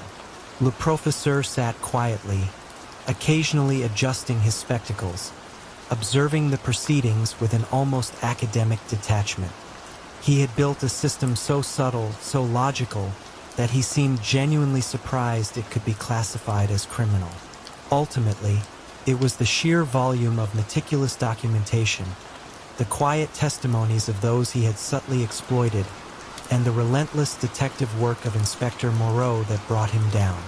His empire, built on the invisible currents of commerce and the quiet power of the bottleneck, collapsed not with a bang, but with the rustle of turning pages and the quiet click of a gavel. The port of Marseille breathed a collective, almost imperceptible sigh of relief, finally free from the silent, unseen grip of its most powerful and elusive master. The grand steel skeleton of the new convention center, a beacon of progress for the city, stood frozen against the skyline. Months after its ambitious groundbreaking, not a single girder had been raised beyond the initial foundation. The official explanation was unforeseen labor disputes, a familiar murmur in the city's ears, but how could an entire city's construction industry be held hostage by unseen forces? And what quiet, unbreakable chains bound its future to a man whose only tool was a pen and an iron will? Michael O'Connell, publicly the revered head of the powerful Local 372 of the Builders and Allied Trades Union, was, in private, the city's true architect of progress, or more accurately, its quiet gatekeeper. In the gritty, high-stakes world of urban development in the 1970s, where fortunes were made and lost on the swing of a wrecking ball, O'Connell operated with the precision of a master chess player. He was not the muscle-bound enforcer of popular imagination. His influence emanated from the intricate, often opaque, rules that governed every hammer swing and concrete pour. O'Connell began his ascent not in the dusty trenches, but in the Union Hall's quiet back offices. A shrewd organizer with an uncanny grasp of collective bargaining agreements and jurisdictional nuances, he quickly rose through the ranks. He understood that ultimate power lay not in owning land or capital, but in controlling the very hands that shaped the urban landscape. He cultivated loyalists within every trade, quietly elevating those who understood the delicate balance of mutual benefit and veiled obligation. He made it clear, without ever needing to say it aloud, that progress in the city's construction sector flowed only through channels he approved. His criminal enterprise was a sophisticated, almost bureaucratic form of racketeering and money laundering. Construction companies, desperate to avoid the crippling delays of labor disputes, found themselves quietly paying consulting fees to O'Connell's network of seemingly legitimate firms. These fees weren't for advice. They were for the guarantee of uninterrupted work, for avoiding the sudden discovery of non-existent safety violations or the inexplicable disappearance of skilled laborers. The coercion was subtle. No threats, just the quiet, chilling reality that a stalled project meant ruin. Companies soon learned that the cost of compliance, though high, was always less than the cost of resistance. Money laundering was executed through inflated contracts and shell companies. The union's immense pension fund, meant to secure the futures of its diligent workers, became a primary source. Millions were invested in O'Connell-controlled construction supply companies that charged exorbitant prices for low-quality materials, or in equipment rental firms whose machinery mysteriously broke down, requiring costly repairs and endless re-rentals. These operations, often entirely legitimate on paper, became conduits for siphoning off funds, transforming illicit gains into clean, verifiable corporate profits. Ghost employees, listed on project payrolls, further swelled the flow of funds, their wages disappearing into O'Connell's coffers. The unraveling began with a persistent, methodical assistant U.S. attorney named Clara Vance. She wasn't investigating organized crime in the traditional sense. She was pursuing a pattern of unusually high construction costs across municipal projects, coupled with a perplexing absence of competitive bidding. Her focus was on economic efficiency, or rather, the lack thereof.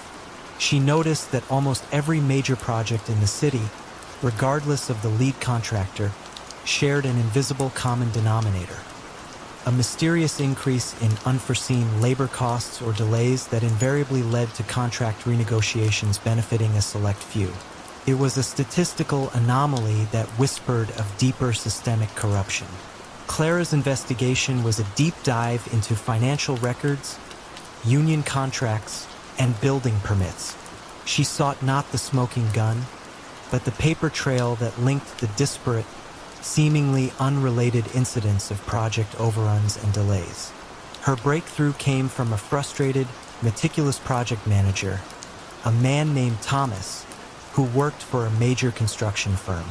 Thomas had been quietly documenting the bizarre demands made by union representatives, the sudden work stoppages over trivial issues, and the inexplicable approval of inflated invoices for services he knew were never fully rendered.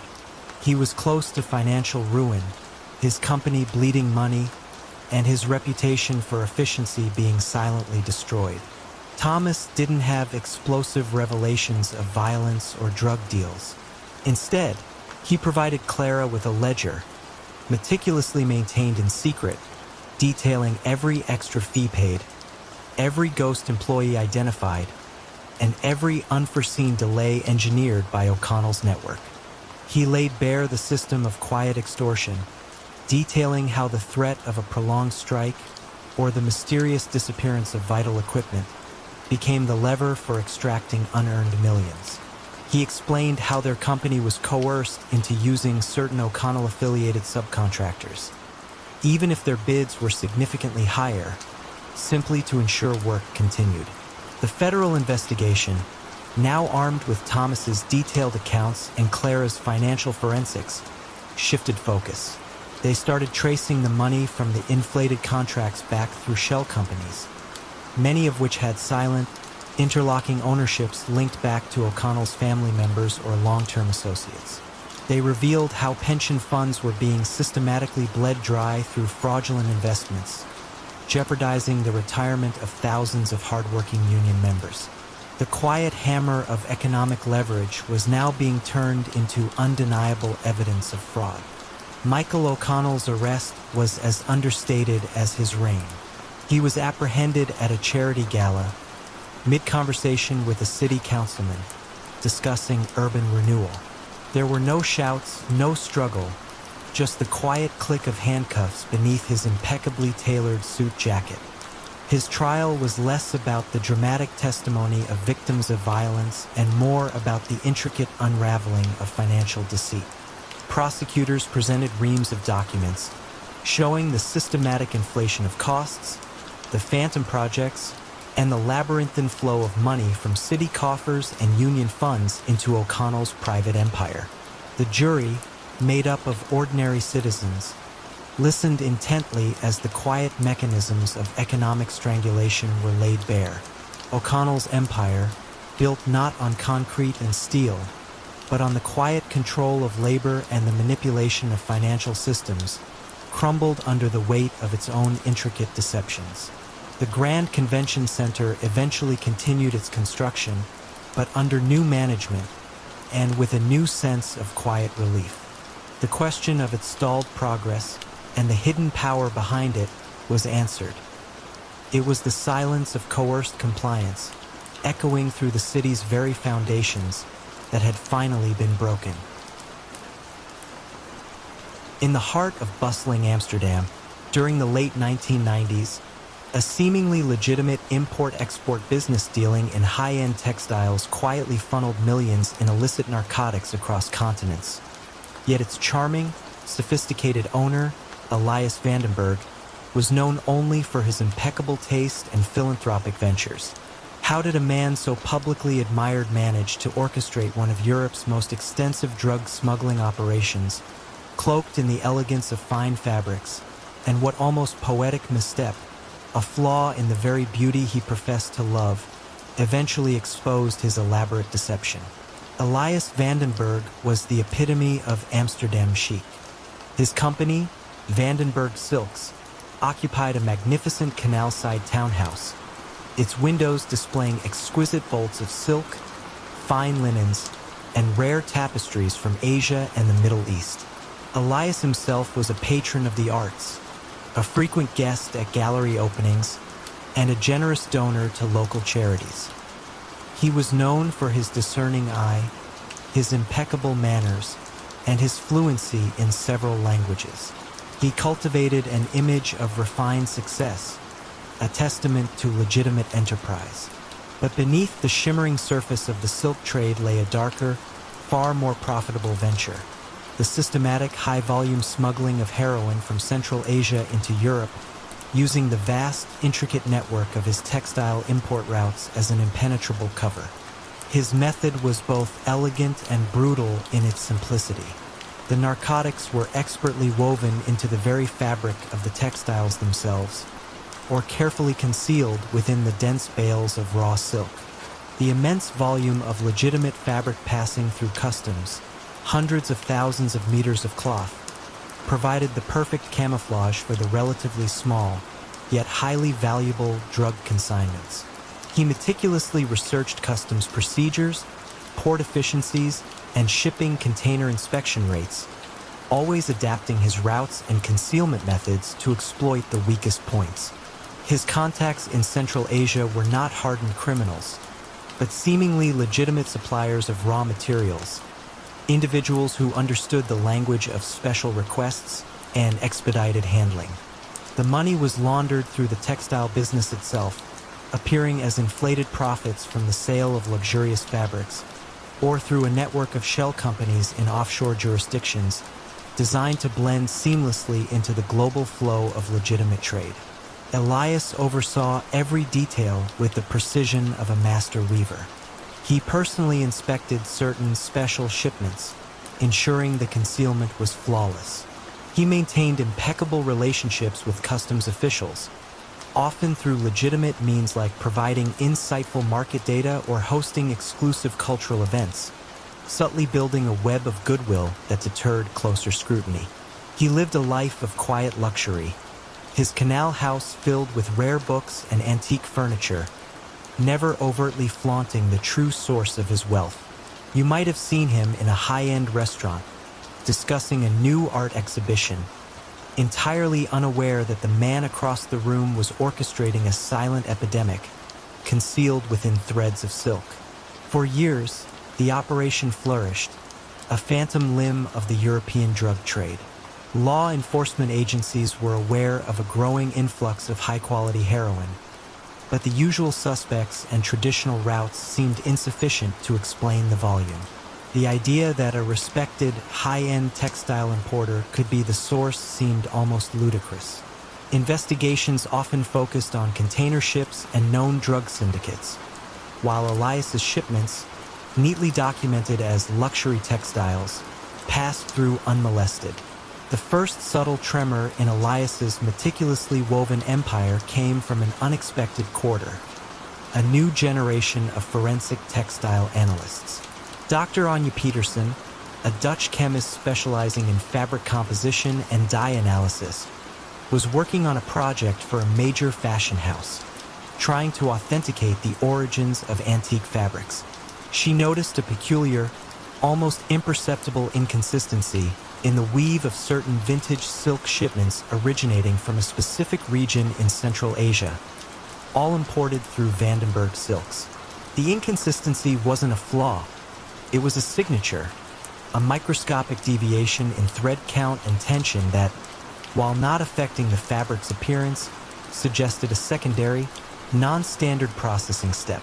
It was a deviation that, to her trained eye, simply didn't fit with the stated historical origins or typical manufacturing processes of legitimate silk production.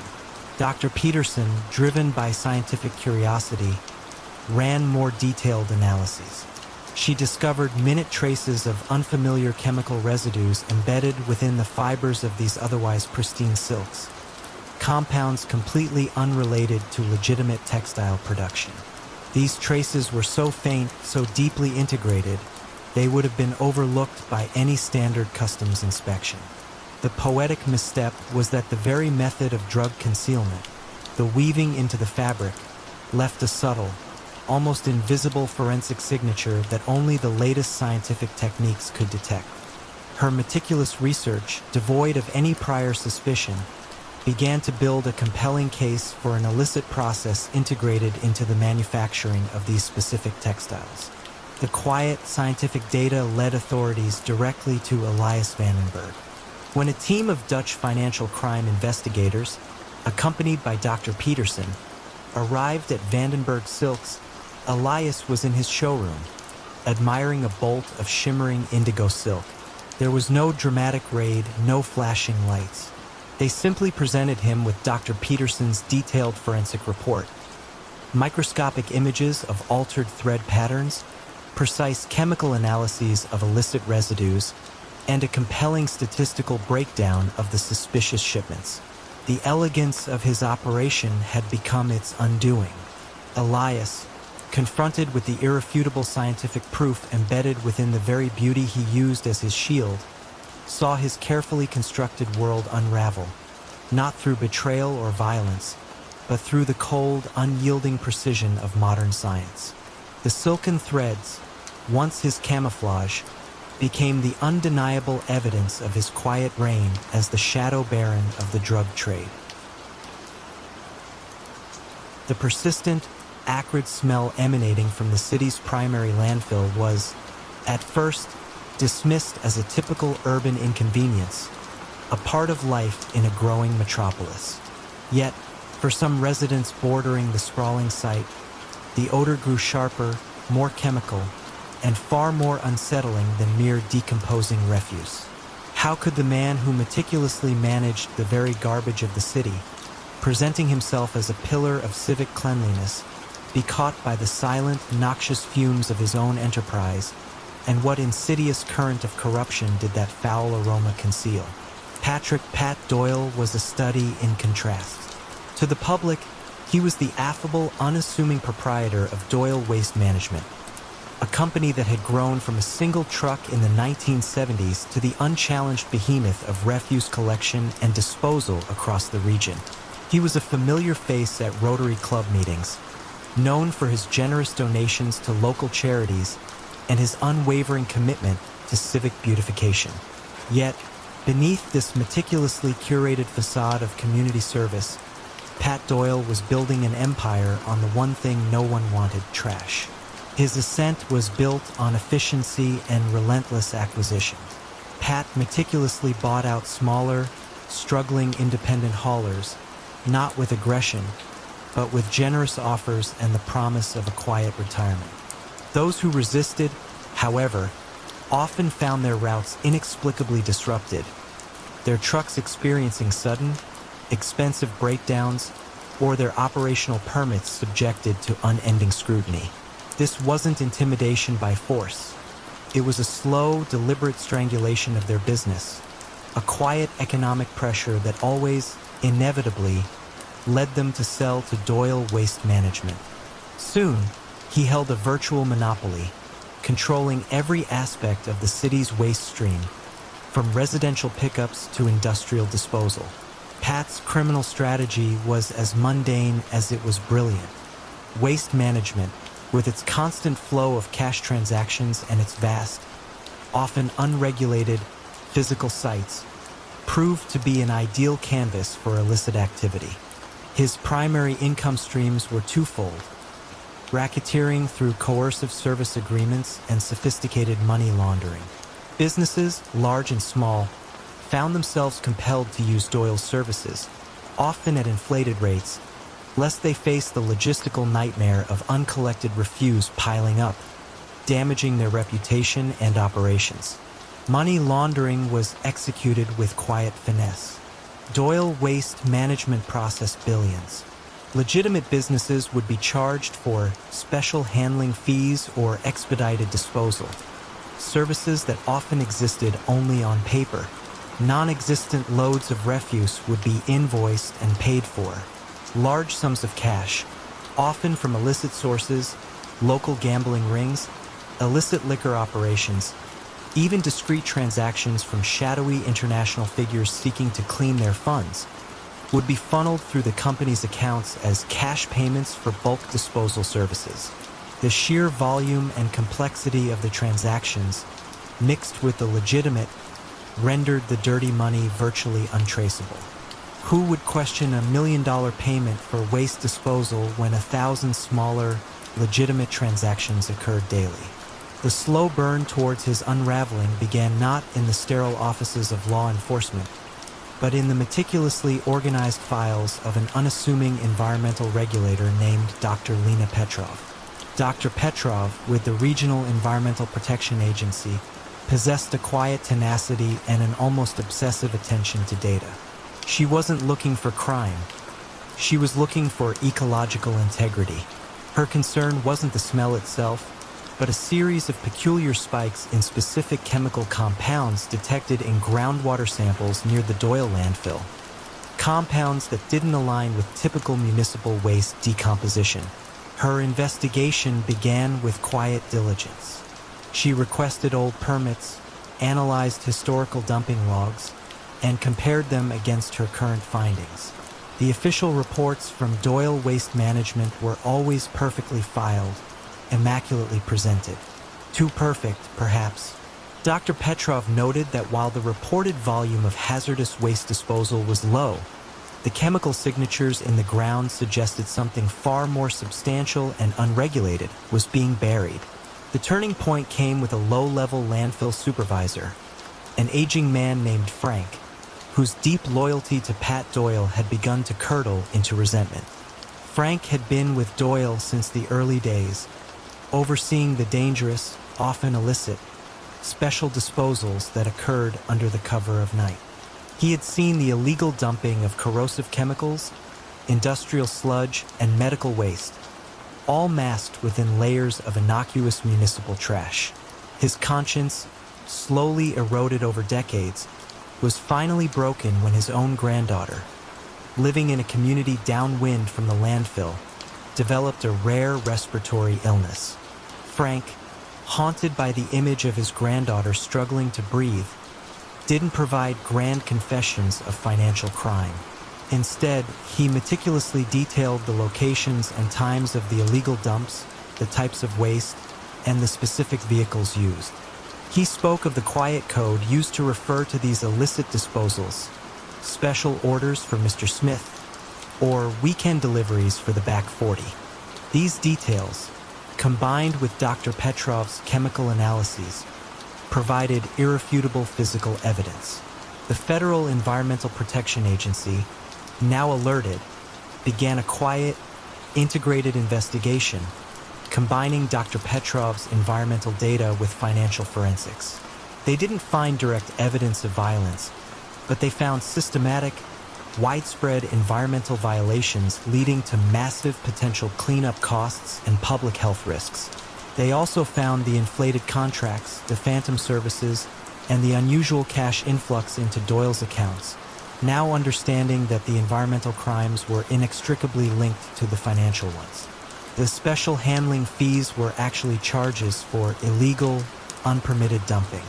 Pat Doyle's arrest was a quiet affair, occurring not at a grand gala, but at the landfill itself, where he was overseeing a new, legitimate recycling initiative. He offered no resistance, only a look of profound resignation as the agents, led by a calm Dr. Petrov, presented their evidence. The charges were comprehensive. Multiple counts of environmental crimes, including illegal dumping of hazardous waste, alongside racketeering, wire fraud, and extensive money laundering. His trial, though devoid of sensational violence, painted a chilling picture of an entrepreneur who had systematically poisoned the very community he claimed to serve, all in the pursuit of quiet, untraceable wealth. His empire, built on the city's refuse, dissolved under the weight of its own hidden toxicity. The question of that acrid smell was finally answered. It was the first faint whisper of a dirty secret, slowly rising from the depths of the Waste King's tainted domain. The incessant chime of slot machines in the gaudy, neon-lit Starlight Casino of Las Vegas in the late 1980s masked a far more subtle symphony of deception. Frank the Fixer Moretti, ostensibly a casino manager, was orchestrating a quiet revolution in credit fraud, leveraging the insatiable appetites of high rollers to funnel millions through phantom debts and manipulated lines of credit. When a series of wealthy individuals, seemingly immune to financial woes, suddenly found their legitimate assets mysteriously frozen and their credit ratings in tatters, whispers began to circulate about a shadowy figure pulling the strings. But what ingenious financial shell game did Frank employ to exploit the high stakes of the gambling world?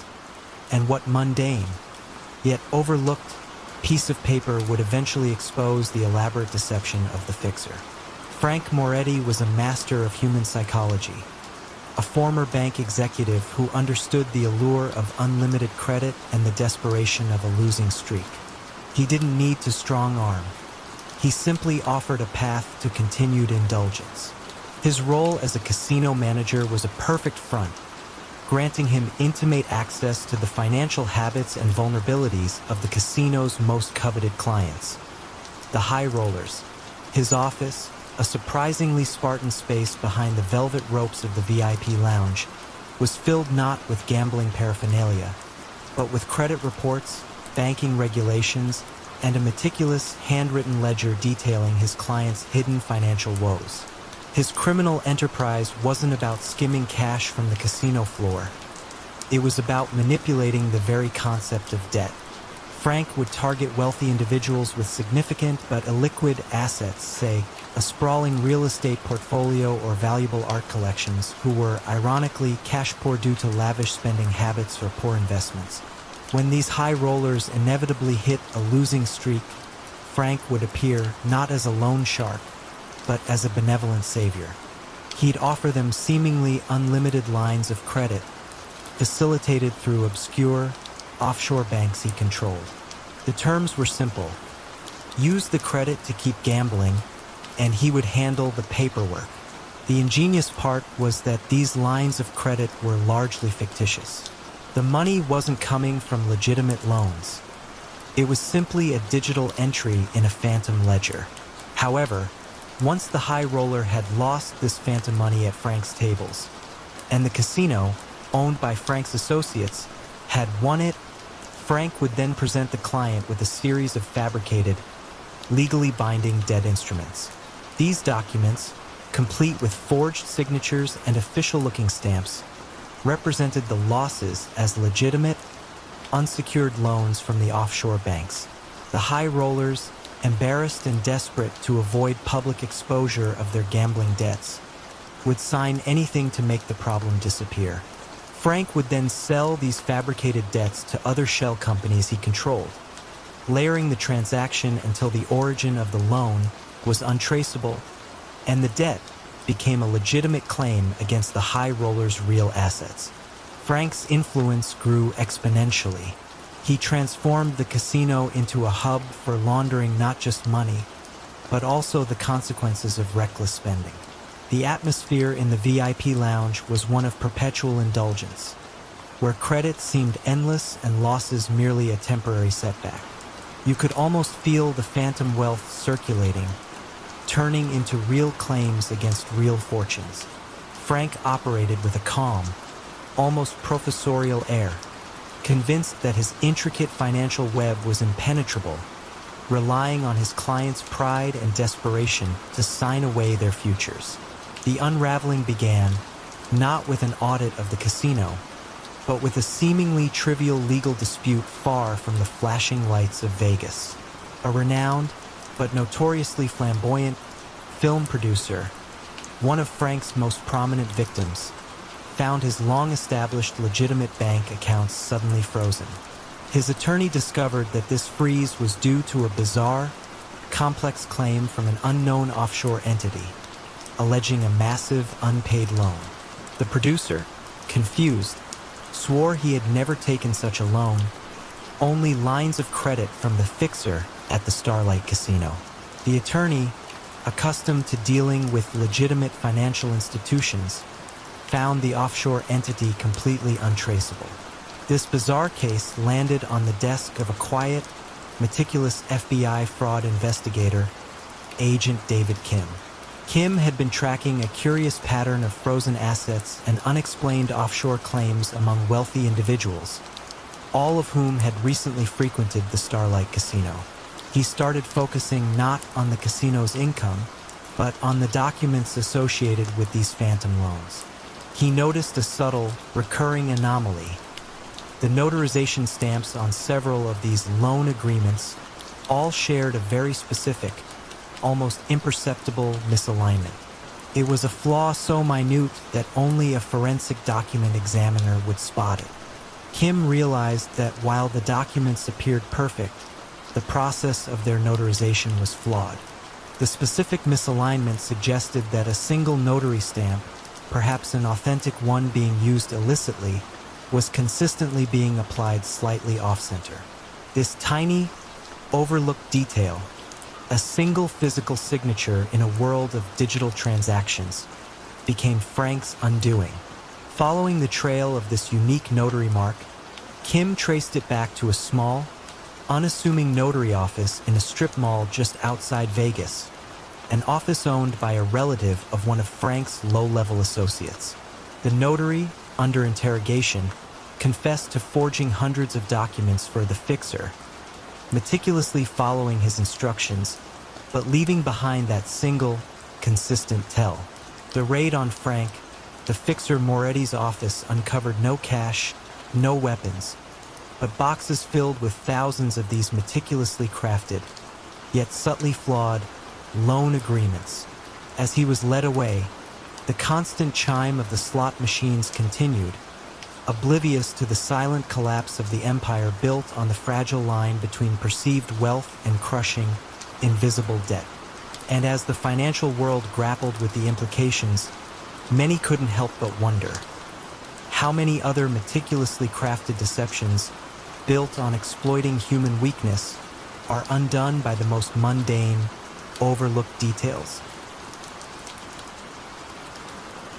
The chill of the North Sea wind biting at the docks of Rotterdam in the 1990s often carried the metallic tang of illicit cargo, a scent intimately familiar to Anton the Ghost Volkov.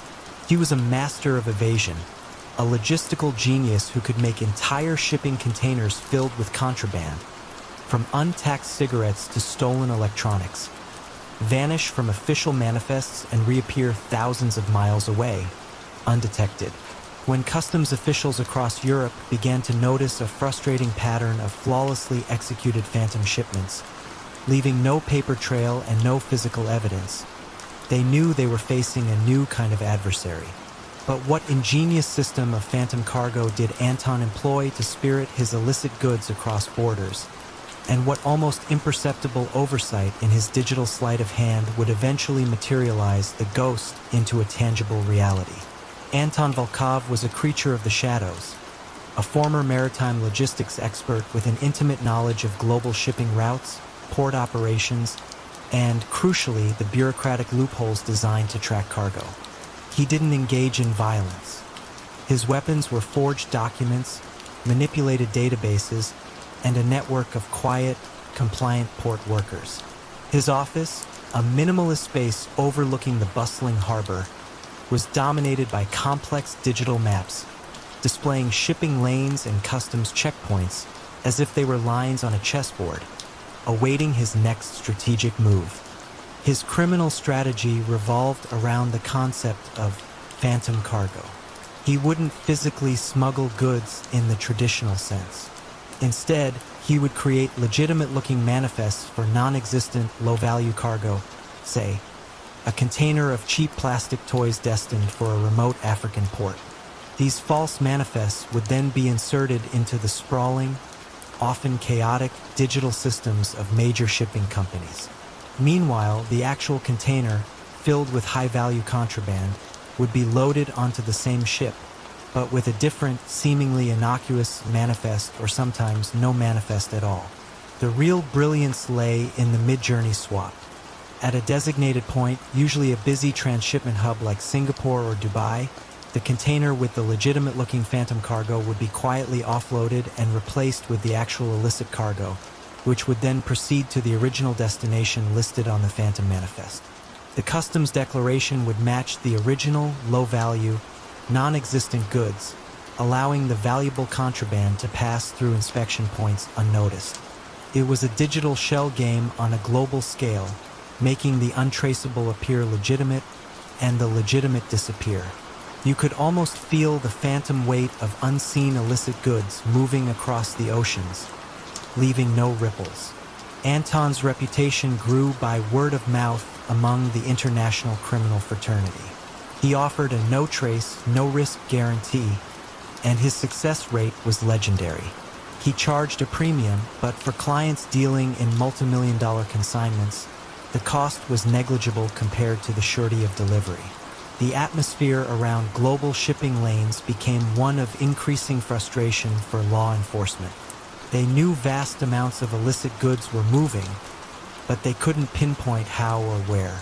Anton, meanwhile, worked with a calm, almost serene confidence, a master of an invisible empire. The unraveling began, not with a tip-off or a customs raid, but with a seemingly trivial bureaucratic error on the part of one of Anton's lowest-level port contacts. A new, automated inventory system was implemented at a small port in North Africa, a hub Anton sometimes used for his mid-journey swaps. This system, unlike older, more forgiving ones, automatically flagged any container that was offloaded without a matching onward manifest within a very narrow time window.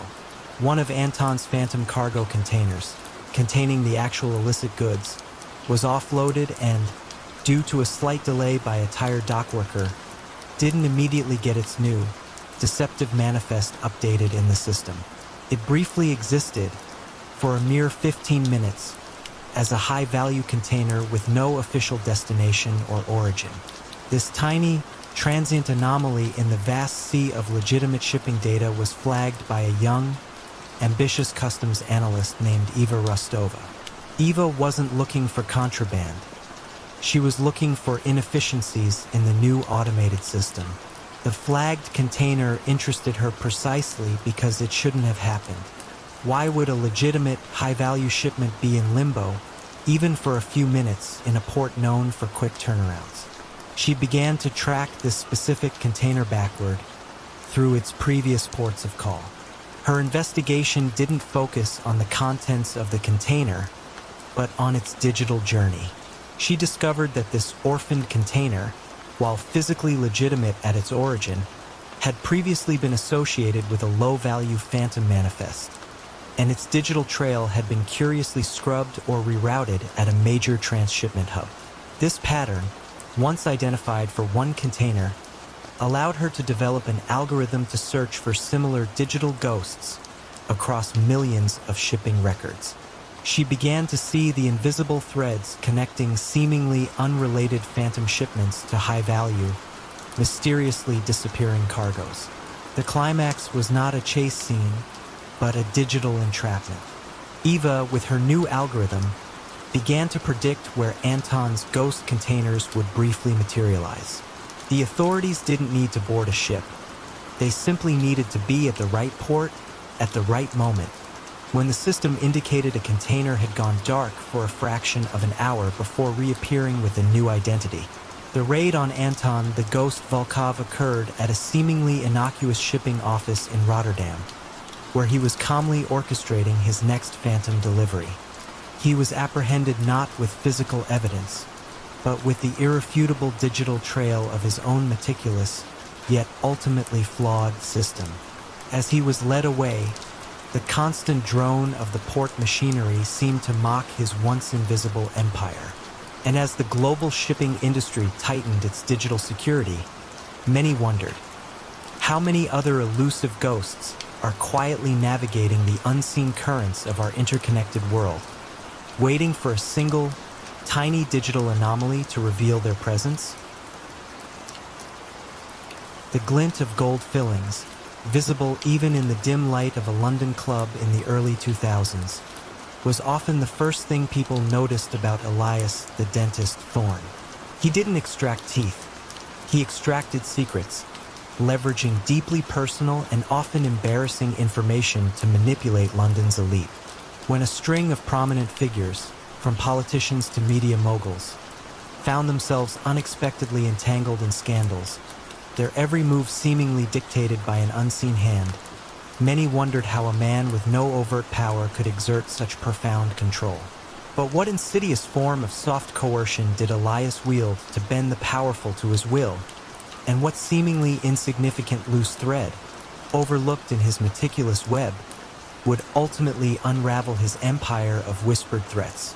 Elias Thorne was a master of observation, a quiet predator who understood the dark underbelly of human nature. He had no criminal record, no gang affiliations. His background was as a high-end concierge, a profession that granted him unparalleled access to the private lives of London's wealthiest and most influential. He listened, he watched, and he meticulously cataloged every indiscretion, every hidden vice, every desperate secret. His luxury apartment, far from a criminal lair, felt more like a meticulously organized archive of human frailty, filled with encrypted files and discreetly acquired snippets of information. His criminal strategy was a chillingly effective form of psychological leverage. Elias didn't resort to violence or overt blackmail. Instead, he employed what he called preventative reputation management. He would subtly approach a target, perhaps a politician with a hidden gambling addiction or a CEO with a secret mistress, not with a threat, but with an offer of discreet services, a quiet solution to a potential public relations crisis that they didn't even know they had until Elias revealed it.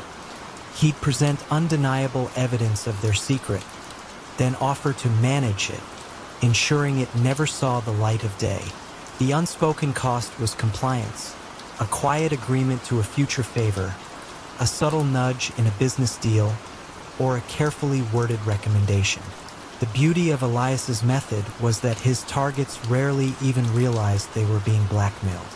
They believed they were merely making a prudent decision to protect their reputations. He became an invaluable, albeit terrifying, asset to them, the unseen hand that smoothed over their potential PR disasters, allowing them to continue their public lives unblemished. His influence grew not through fear of punishment, but through the desire to maintain status and avoid public shame. You could almost feel the invisible threads of obligation tightening around London's elite, their public faces maintained at the cost of their silent servitude to Elias. The atmosphere around London's powerful corridors of influence became oddly synchronized. Major policy decisions seemed to shift inexplicably. Lucrative contracts awarded to unexpected bidders. Controversial media stories quietly suppressed. It wasn't overt corruption, but a subtle, pervasive tilt, an unseen current guiding events. Elias, in his quiet apartment, would monitor the news, a slight smile playing on his lips as he saw his carefully placed nudges translate into tangible influence. He was convinced his system was foolproof, built on the one thing people valued most, their carefully constructed public image. The unraveling began, ironically, with a genuine act of compassion. Elias had, for years, been discreetly obtaining confidential medical records through a network of compromised clinic administrators. One such administrator, a young woman struggling with her own family's medical debt, had provided information on a high-profile MP's secret addiction, Elias leveraged this information to secure a major political favor. However, the MP, feeling trapped and desperate, confessed his situation to a trusted, longtime friend, a seasoned investigative journalist named Sarah Green. Sarah, known for her relentless pursuit of truth, listened to her friend's vague, fearful account of someone who knows too much. She didn't suspect Elias immediately. Her focus was on the unexpected policy shifts she'd observed. She began to notice a curious commonality among several powerful figures whose behavior had become erratic or uncharacteristically compliant. They all had, at some point, used the services of Elias Thorne's high-end concierge business.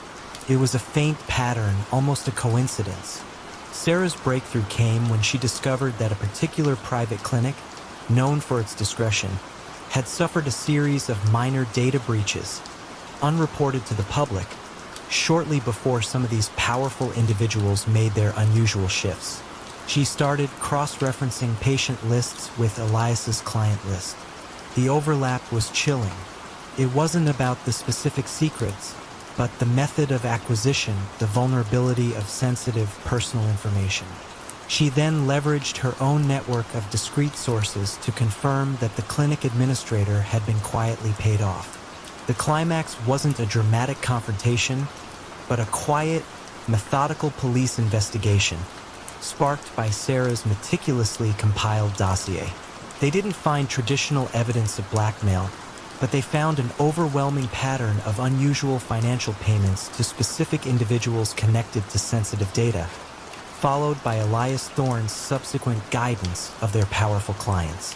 The loose thread was not a secret revealed, but the subtle, systematic exploitation of human trust within seemingly legitimate services.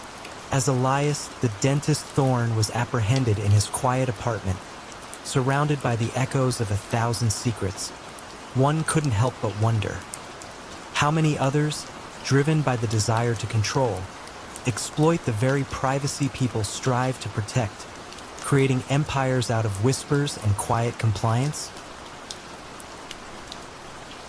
The faint smell of printing ink mixed with expensive cigar smoke in the air of Max, the editor Steiner's clandestine print shop in Berlin during the tumultuous 1920s. He wasn't publishing newspapers or novels, but counterfeit bonds, forged passports, and elaborate financial documents so perfect they could fool even the most seasoned bank clerks. When a sudden surge of seemingly legitimate, yet utterly untraceable financial instruments began to flood European markets, disrupting economies and making fortunes vanish into thin air, many wondered how such impeccable forgeries could proliferate undetected. But what subtle artistry did Max employ to craft his flawless fakes? And what unexpected, almost microscopic, detail within his masterworks would ultimately betray the quiet genius of the editor? Max Steiner was a man of obsessive precision, a frustrated artist who found his true calling in the meticulous craft of deception. He had a background in fine art restoration and a profound understanding of paper, inks, and typography. He saw every document not just as a piece of paper, but as a complex tapestry of textures, colors, and minute imperfections that spoke volumes to the trained eye. His print shop, hidden behind a legitimate bookbinding business in a dimly lit alley, was a marvel of antiquated machinery and cutting-edge forgery techniques.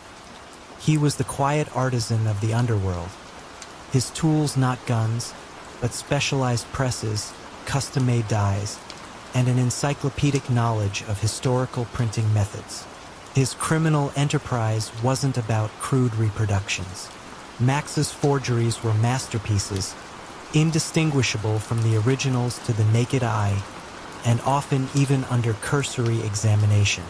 He didn't just copy, he recreated. For instance, when forging government bonds, he would painstakingly research the exact paper stock, the specific watermark patterns, even the minute variations in ink consistency used by the original printers decades ago.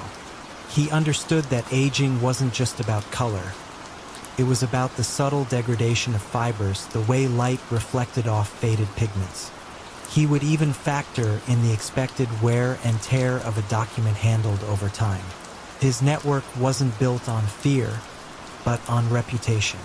Discerning criminals, international con artists, and even desperate politicians would seek out Max's services, knowing that his work was unmatched. He operated with a quiet confidence, his fee exorbitant, but his product guaranteed. He offered not just forgeries, but entire fabricated identities, complete with backdated tax records and fake bank statements, all crafted with the same obsessive attention to detail. You could almost feel the weight of the elaborate lies he brought into existence, granting legitimacy to the illegitimate and opacity to the illicit. The atmosphere in the financial capitals of Europe became one of growing unease. Bankers and treasury officials began to notice a peculiar phenomenon. Certain high-value transactions involving older, seemingly legitimate bonds or securities were untraceable after a few transfers. The documents themselves passed all initial authenticity checks, yet their origin vanished. This led to a quiet panic, as trust in the financial system began to erode. Max, meanwhile, continued his work, fueled by a sense of intellectual superiority, believing his artistry was beyond detection. The unraveling began, not with a suspicious transaction, but with a highly unusual request from a central bank's forensic expert. Dr. Lena Schmidt, a quiet, brilliant philatelist, stamp collector, turned document authenticator, had a unique obsession with the microscopic details of printed materials. She was handed a particularly perplexing counterfeit bond that had defied all conventional detection methods. Unlike other experts who focused on watermarks or paper type, Dr. Schmidt was fascinated by the fibers within the paper and the microscopic impurities within the ink. Her breakthrough came with a new technique involving spectral analysis, which could identify the precise chemical composition of ink and paper. She discovered a minute, almost infinitesimal difference in the ink used on Max's forged bond compared to genuine ones. It was a specific trace element and impurity that suggested a modern chemical process, something that wouldn't have been present in inks from the 1920s. This tiny deviation, invisible to the naked eye, was Max's artistic signature, a flaw in his otherwise perfect recreation of historical materials. He had painstakingly reproduced the look of old ink, but not its true molecular composition. Armed with this spectral fingerprint, Dr. Schmidt began to cross-reference it with other suspicious documents that had circulated throughout Europe. The same minute impurity appeared again and again, leading her to the conclusion that a single, highly skilled individual was behind the wave of forgeries. The search then shifted from finding a bad document to finding the source of this uniquely contaminated ink. Following distribution chains of obscure chemical suppliers and niche printing presses, the trail eventually led to a quiet bookbinding business in Berlin. The raid on Max, the editor Steiner's print shop, was not dramatic. The police found no stacks of illicit cash, only the pristine tools of his trade. Custom presses, vats of meticulously blended inks, and shelves filled with paper stocks aged to perfection. As they examined his work, the sheer artistry of his deception was undeniable. But it was the subtle, almost imperceptible chemical signature in his inks, a detail he had overlooked in his artistic pursuit of visual perfection, that ultimately proved his undoing. As Max was led away, he cast a final, almost wistful glance at his presses. He had been betrayed not by a human weakness, but by a microscopic flaw in his own masterpiece. And as the financial world slowly recovered its equilibrium, the question lingered: how many silent artists of deception, blinded by their own brilliance, leave behind the very clues that lead to their unmasking? The hum of the mainframe computers in the late 1990s, deep within a nondescript office park in Dublin, was the steady heartbeat of Liam, the architect O'Connell's operations. He wasn't building physical structures, but elaborate digital mazes, expertly laundering vast sums of money through the burgeoning world of online gambling. When seemingly legitimate internet casinos, appearing overnight and dissolving just as swiftly, began to leave a trail of untraceable digital transactions across international borders, authorities were baffled. But what sophisticated, almost invisible method did Liam employ to hide his dirty billions, and what tiny, yet critical digital ghost would eventually expose the meticulously crafted architecture of his virtual empire? Liam O'Connell was a prodigy of the digital age, a former cybersecurity consultant with a keen understanding of network vulnerabilities and the intricate pathways of online finance. He saw the internet not just as a tool, but as a vast, unregulated frontier ripe for exploitation. Unlike the old guard, Liam had no need for gritty backrooms or physical intimidation. His realm was the ethereal space of servers and algorithms, his currency encrypted data packets. He offered a service unparalleled in its efficiency: the instantaneous transformation of illicit cash into clean, digital assets, then back again, leaving no discernible trace. His method was an evolution of traditional money laundering, adapted for the digital sphere. Liam would create a network of legitimate-looking online casinos, registered in obscure offshore jurisdictions with lax financial regulations. These weren't mere fronts. They were fully functional gambling sites, complete with real players and real games. The genius, however, lay in the ghost players, sophisticated AI bots, programmed by Liam, that would join high-stakes poker games or roulette tables. These bots, funded with dirty money, would consistently lose to other bots controlled by Liam or to real players who were unknowingly acting as conduits. The losses would then be paid out to accounts controlled by Liam, appearing as legitimate gambling winnings. The real key was the sheer volume and speed. Thousands of transactions, often for relatively small amounts, would occur simultaneously across multiple platforms, blending dirty money with legitimate gambling revenue. Then, through a series of rapid-fire transfers between offshore e-wallets, crypto exchanges, and shell companies, the money would be layered, losing its original identity with each hop. It was a digital whirlwind, designed to overwhelm and confuse any financial investigator.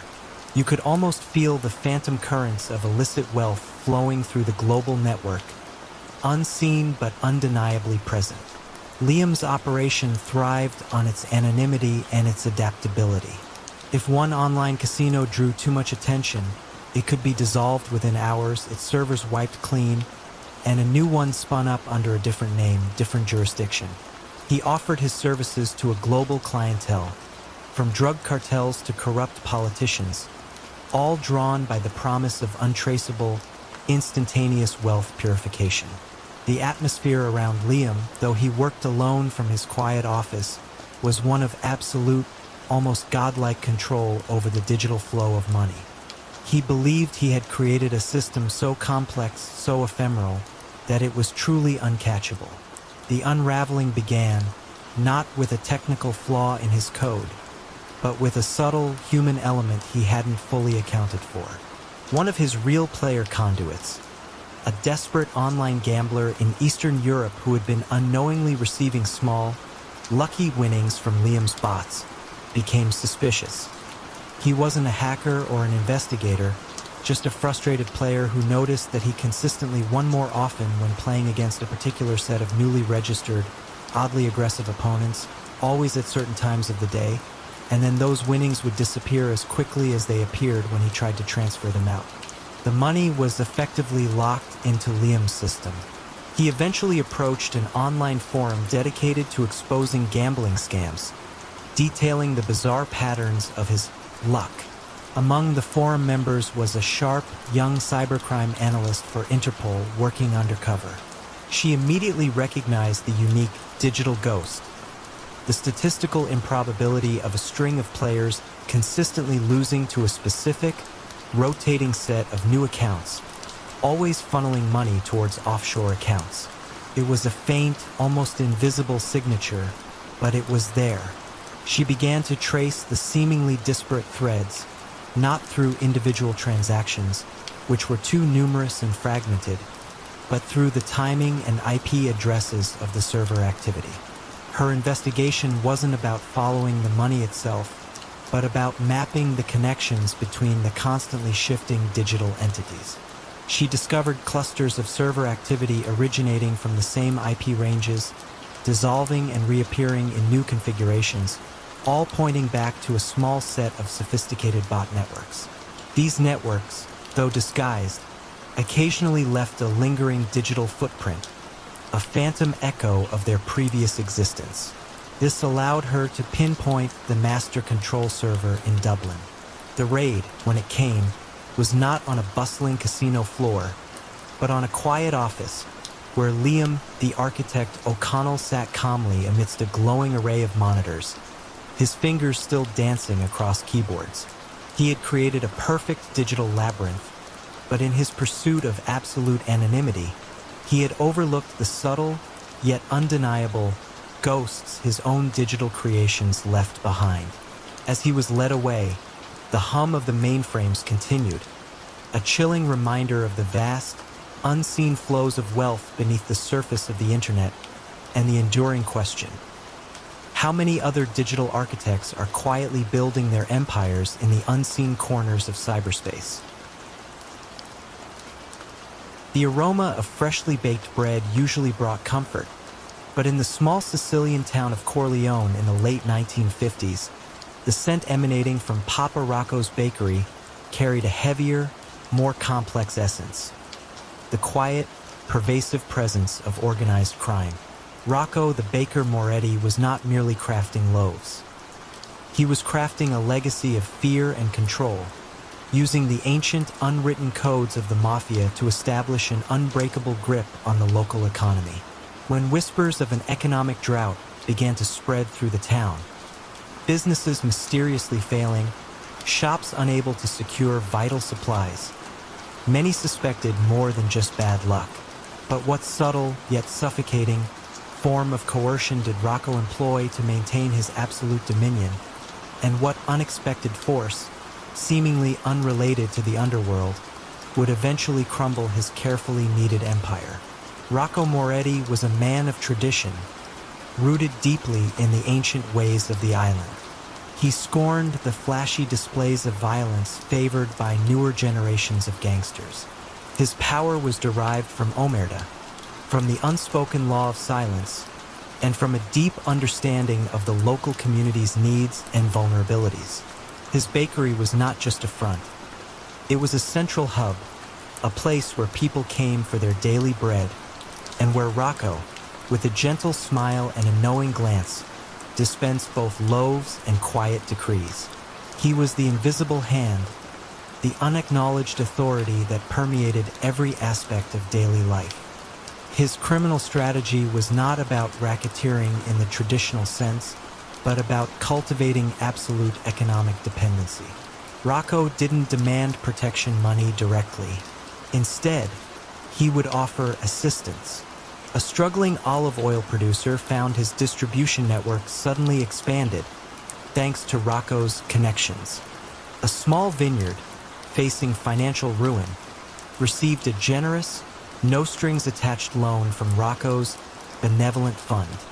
These acts of seemingly selfless aid created a profound sense of obligation. Once you accepted Rocco's help, you were subtly, irrevocably bound. Your loyalty became his, and your business a quiet extension of his influence. If a business owner dared to refuse his help, or worse, sought aid from an outside source, the consequences were swift and silent. Suddenly, their olive oil wouldn't reach the market. Their grapes wouldn't be harvested. Supplies wouldn't arrive. It wasn't sabotage. It was simply a series of unfortunate coincidences, a sudden, inexplicable disruption of supply chains. The message was clear, delivered without a single word. Rocco was the only conduit, the only source of economic life in Corleone. You could almost feel the chilling weight of this unspoken understanding, the invisible chains that bound every shop owner, every farmer, every family. The atmosphere in Corleone, while outwardly peaceful, was permeated by an undercurrent of fear and resignation. The town prospered, yes, but only on Rocco's terms. The money flowed, but a significant portion of it flowed back into Rocco's coffers through inflated prices on supplies he secured, or through favorable terms on loans that were never truly repaid. He controlled everything from the price of wheat to the hiring of local laborers. His power was absolute, yet so subtly wielded that many outsiders would dismiss it as simply the way things are done. The unraveling began not with a police investigation or a rival family, but with the arrival of the European Economic Community, EEC, in the late 1960s.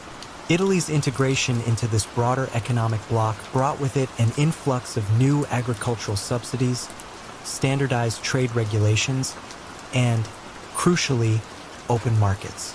For decades, Rocco had thrived on isolation, on controlling the limited avenues of commerce. But now, suddenly, farmers could access loans from banks in Rome, not just from Rocco's fund. Businesses could import goods from other EC countries, bypassing his secured supply chains. It was a slow, almost imperceptible erosion of his power. The EEC didn't send police to arrest Rocco. It sent economists, bureaucrats, and agricultural specialists. They offered new, legitimate alternatives, slowly chipping away at the foundation of dependency Rocco had so carefully built. A farmer, emboldened by direct subsidies, refused Rocco's help with his olive crop. Rocco tried his usual tactics. The supplies mysteriously vanished.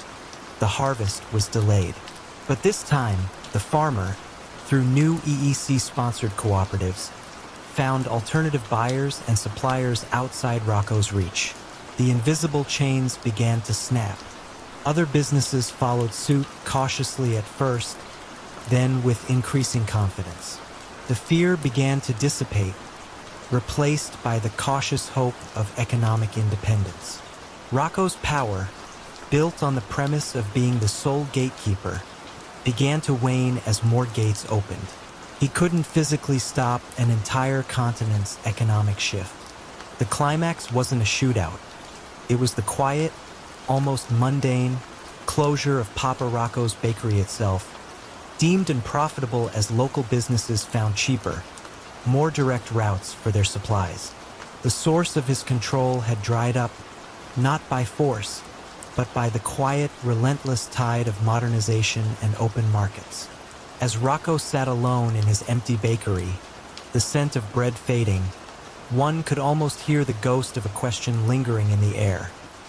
How many silent empires, built on the manipulation of basic human needs, are destined to crumble when new, legitimate pathways emerge? The clatter of poker chips in the smoke-filled backroom of the Lucky Dime casino in Atlantic City, circa 1970, was often punctuated by the low, steady voice of Benny "the Books" Giordano. He wasn't the kind of man to shout or threaten. His power lay in his unparalleled ability to fix games, not through outright cheating at the table, but by subtly corrupting the very systems designed to ensure fairness. When a seemingly random string of professional gamblers, always known for their meticulous play, started experiencing inexplicable, catastrophic losing streaks, the whispered question began to circulate. Was Benny merely lucky, or was he orchestrating a grander, more insidious scheme to turn probability into pure profit? And what hidden variable in his complex equations would ultimately expose his intricate deceit? Benny Giordano was a mathematician in a world of brutes. He had a natural aptitude for statistics, for understanding the subtle ebb and flow of chance, and for identifying the vulnerabilities in any system. He was brought into the Santoro crime family not for his brawn, but for his brain, tasked with maximizing the illicit profits from their numerous casinos. His office, a stark, functional space behind the glitz and glamour of the main casino floor, was filled not with weapons, but with probability charts, complex algorithms, and detailed schematics of slot machines and roulette wheels. He understood that true control lay not in intimidating players, but in manipulating the odds themselves, in making the inevitable seem like pure, unadulterated luck. His methods were as subtle as they were devastating. Benny rarely tampered directly with the physical machines. Instead, he corrupted the people who managed them. He'd identify low-level technicians, maintenance staff, or even pit bosses with hidden debts or secret vices, then apply gentle, almost imperceptible pressure. A debt quietly paid, a secret subtly alluded to. These individuals, compromised and grateful, would then implement minor, almost untraceable adjustments. A slot machine's payout percentage slightly lowered, but only for certain players or after a specific number of plays. A roulette wheel that, over thousands of spins, favored certain numbers by the slightest fraction of a degree. These weren't overt cheats. They were statistical nudges, small deviations that, over time, guaranteed a massive swing in the casino's favor. Benny also perfected the art of player profiling. He'd study the habits of high rollers, tracking their betting patterns, their preferred games, even their emotional tells. This data, fed into his complex calculations, allowed him to predict when a particular adjustment would yield the greatest return with the least suspicion. He wasn't just fixing games. He was fixing fates, guiding players towards their financial doom with a precision that seemed almost supernatural. You could often see the growing desperation in the eyes of a high roller as they emptied their pockets, swearing the odds were just off, unable to pinpoint why. The atmosphere in the Lucky Dime became one of almost supernatural success for the house. The Santoro family's profits soared, exceeding even their most optimistic projections. Other crime families, baffled by the Santoros' consistent good fortune, began to seek Benny's counsel, paying exorbitant fees for his strategic insights.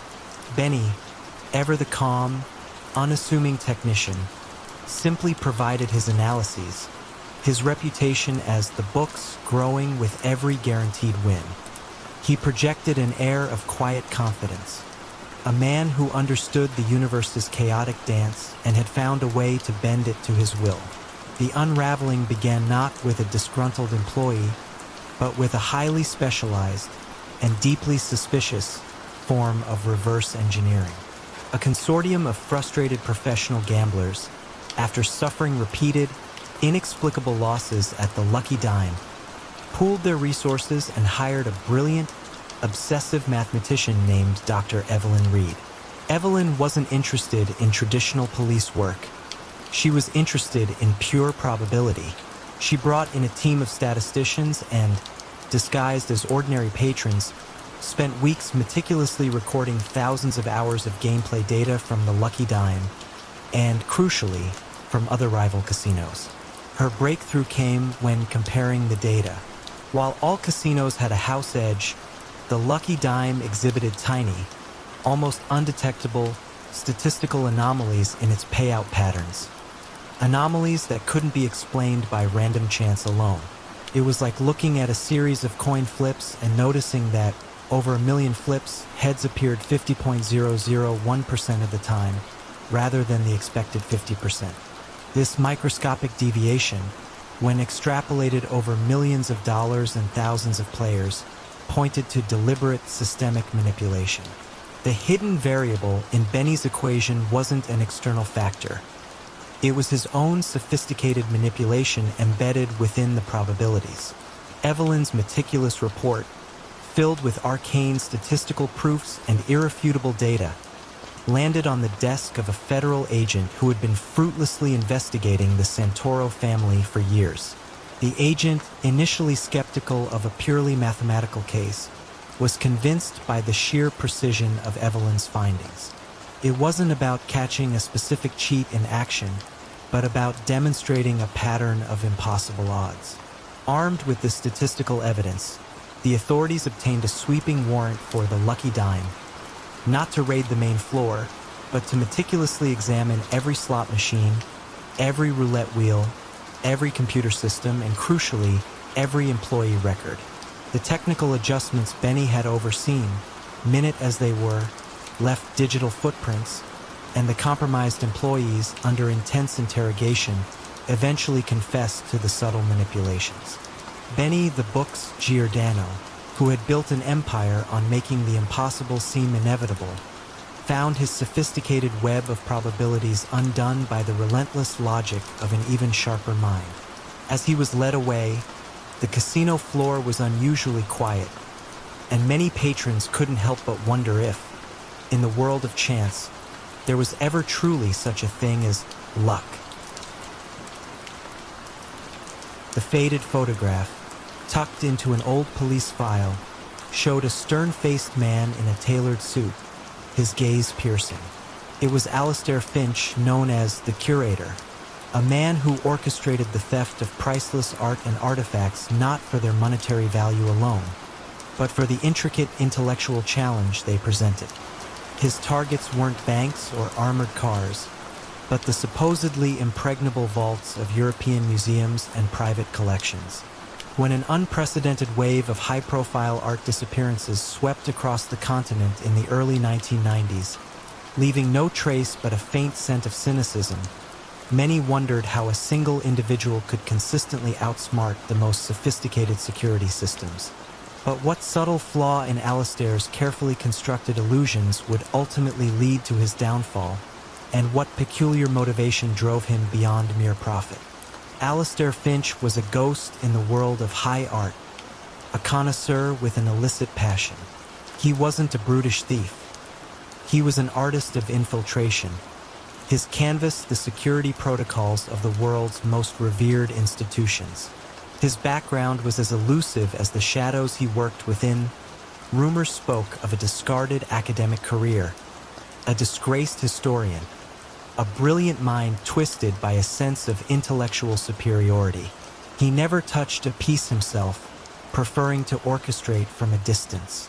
His network consisted of specialists, ex-military infiltrators, master forgers, digital experts capable of creating phantom security breaches, and even a few disillusioned museum conservators with intimate knowledge of a building's weaknesses. His modus operandi was a silent ballet of misdirection and psychological manipulation.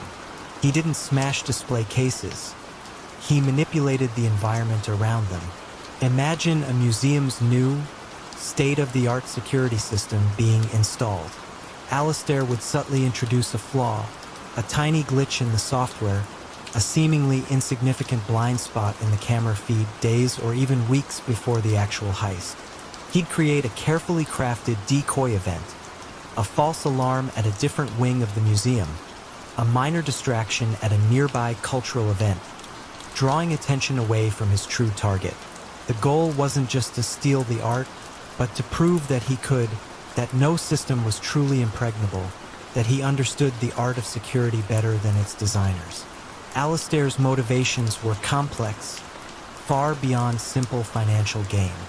While he certainly profited immensely, his true pleasure lay in the intellectual triumph, in the meticulous planning and flawless execution of a theft that baffled the experts.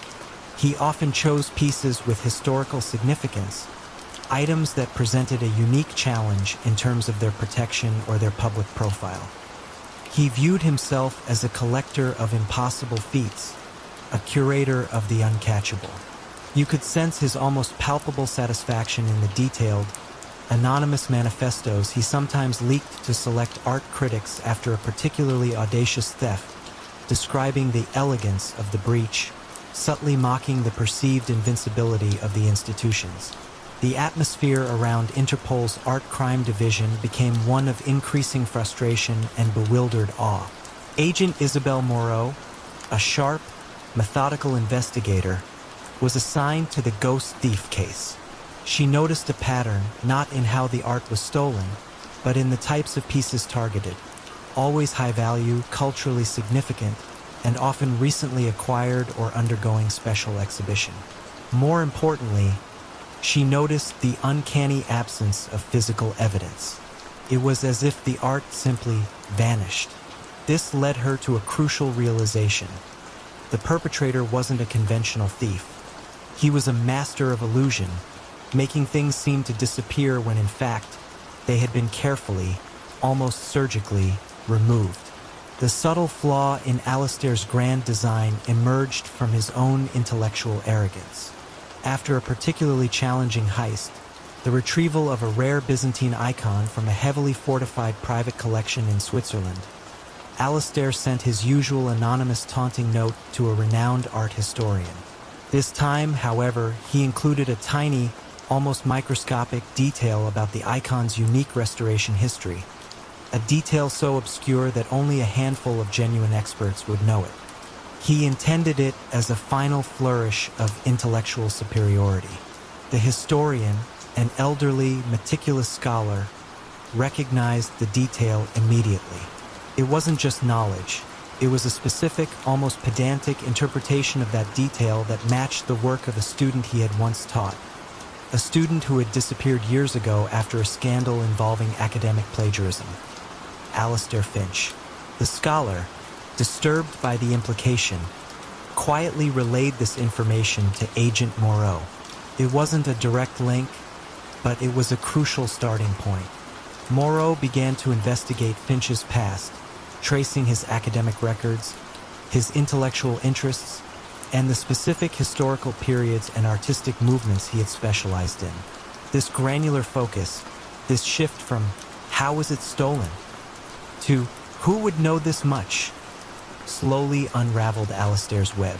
The intellectual challenges he sought, and the specific obscure knowledge he used to highlight his triumphs, provided the unique fingerprint needed to identify him.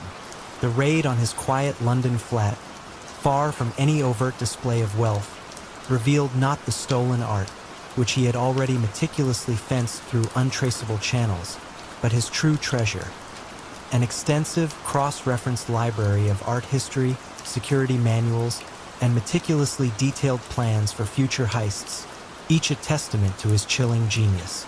As Alistair was led away, he offered a small, almost imperceptible smile.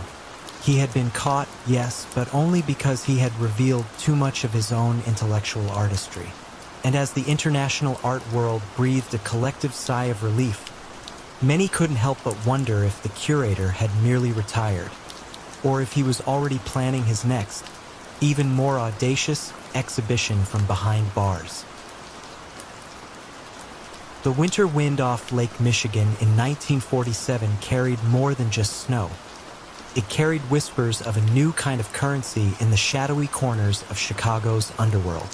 Honest Eddie Callahan, a man whose nickname was a testament to his unparalleled ability to launder ill-gotten gains through seemingly legitimate fronts, was at the heart of it. His methods were so innovative, so far removed from traditional strong-arm tactics, that even the old dons, initially skeptical, soon clamored for his services. But as Eddie's financial wizardry grew, attracting the attention of both desperate criminals and relentless federal agents, what subtle shift in his meticulous system would eventually expose the truth behind Honest Eddie's dazzling deception, and how would his own confidence in his untouchability lead to his downfall? Eddie Callahan wasn't born into a crime family. He was a self-made savant of numbers. He held a degree in accounting from a respectable university, a fact he rarely mentioned, preferring the unassuming persona of a small-time real estate investor. His office, located in a quiet loop building, was tastefully furnished, with no hint of the illicit fortunes flowing through its ledgers. Eddie understood the fundamental challenge of organized crime in the post-war era, the sheer volume of cash it generated. You could rob banks or run illicit gambling rings, but what do you do with millions of dollars in unmarked bills without attracting unwanted scrutiny? His solution was elegant in its simplicity and daring in its execution. Eddie didn't just filter money through legitimate businesses. He created legitimate businesses designed specifically for the purpose of money laundering, businesses that actually made money. His most ingenious creation was a chain of coin-operated laundromats, strategically placed across the city. Think about it. A cash-only business, high volume, low overhead, and thousands of small transactions that are virtually impossible to trace individually. The legitimate income from washing machines could easily be inflated with dirty money, the two streams merging seamlessly. The revenue reports, meticulously prepared by Eddie, were so plausible that they could withstand all but the most intense scrutiny. But Eddie didn't stop there. He diversified. He bought up struggling restaurants, not to revitalize them, but to use them as fronts for over-reporting sales. He even invested in a small, independent film production company, funneling illicit funds through inflated production budgets and fictitious distribution deals. The beauty of Eddie's system was its self-sustaining nature. The legitimate businesses occasionally made real profits, giving an added layer of credibility to the laundered funds. He was a master of financial camouflage, making criminal wealth disappear into the fabric of everyday commerce, turning hot money cold without a ripple. The atmosphere around Eddie became one of almost casual invincibility. Other crime figures marveled at his ability to make their problems vanish, to turn suitcases full of cash into clean, bankable assets. You could see the subtle shift in their operations. Fewer desperate strong-arm tactics were needed when money could be made to appear and disappear with the stroke of a pen. Eddie became indispensable, the quiet linchpin of an evolving criminal ecosystem, his services in such high demand that he could choose his clients, often favoring those who valued discretion over brute force. The unraveling began, ironically, with an excess of success. Eddie, ever confident, decided to expand his most successful venture, the laundromats. He opened a new branch, a particularly large one, in a rapidly gentrifying neighborhood. This new location, however, ran into unexpected competition from a zealous local entrepreneur who decided to open a rival laundromat directly across the street, aggressively undercutting prices. This forced Eddie's laundromat to report lower actual legitimate income than he had projected, creating a discrepancy.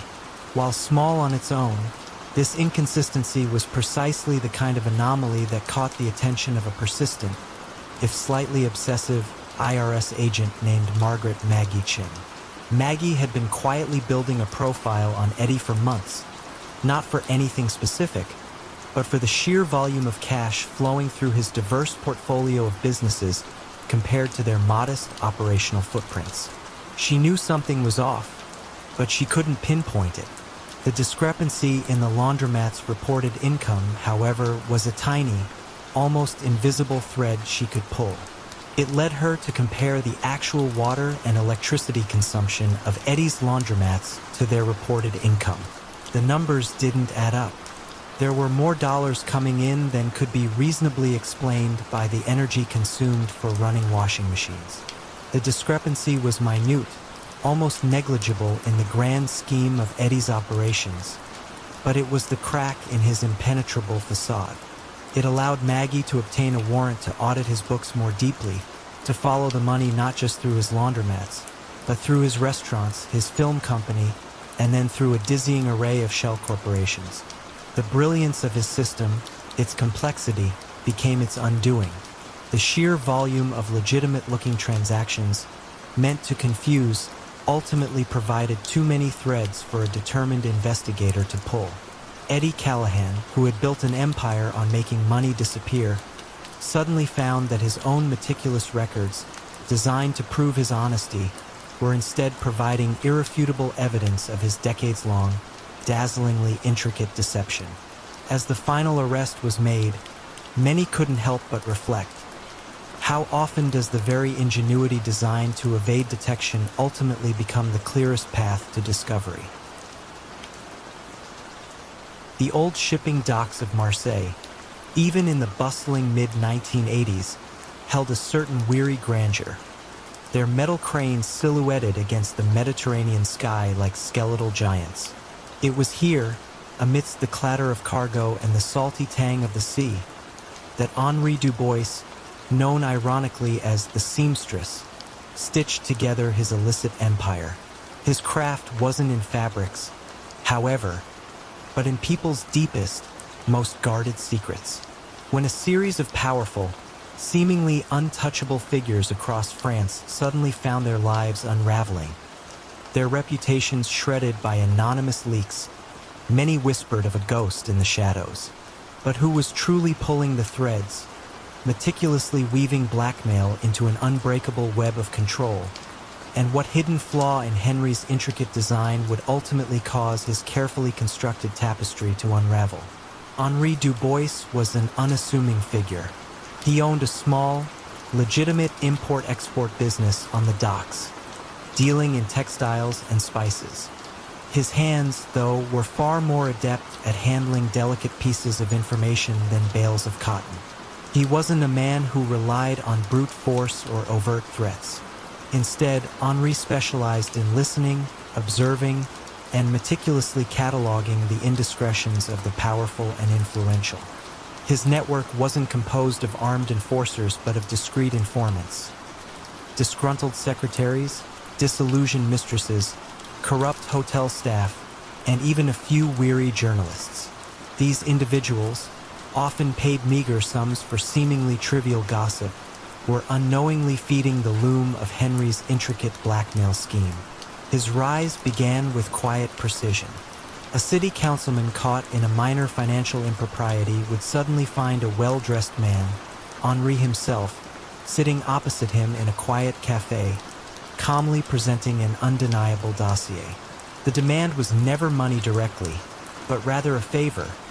A zoning permit approved, a rival's customs clearance delayed, a key piece of legislation quietly influenced. This method, far more insidious than simple extortion, built Henri a silent army of compromised individuals, each indebted and subtly controlled. The targets, fearing public humiliation and ruin, almost always complied. You could see the subtle shift in their demeanor around town, a new guardedness, a faint shadow of fear in their eyes. Henry's genius lay in his understanding of human weakness and the power of reputation. He knew that for many in positions of authority, the exposure of a secret, an affair, a hidden financial dealing, a past mistake, was far more devastating than any physical threat. He didn't need to brandish a weapon. The threat of a well-placed anonymous tip to a newspaper or a carefully timed delivery of sensitive documents to a prosecutor's office was enough. His empire was one of quiet leverage, of whispered commands, and of a chilling certainty that everyone had something to hide, and he would find it. The subtle shifts in Henry's operation were almost imperceptible, a slow tightening of the threads. As his influence grew, his targets became more prominent. High-ranking government officials, wealthy industrialists, even a prominent judge. The demands grew more significant, the favors more daring. The pattern was always the same. A meticulous investigation, the quiet gathering of irrefutable evidence, and then the calm, unyielding presentation of the dilemma. The more powerful the target, the more leverage Henri gained, creating a seemingly unbreakable chain of influence that stretched from the docks of Marseille to the corridors of power in Paris. The moment of unraveling, however, came not from a heroic police raid or a dramatic double-cross, but from a flicker of unexpected humanity.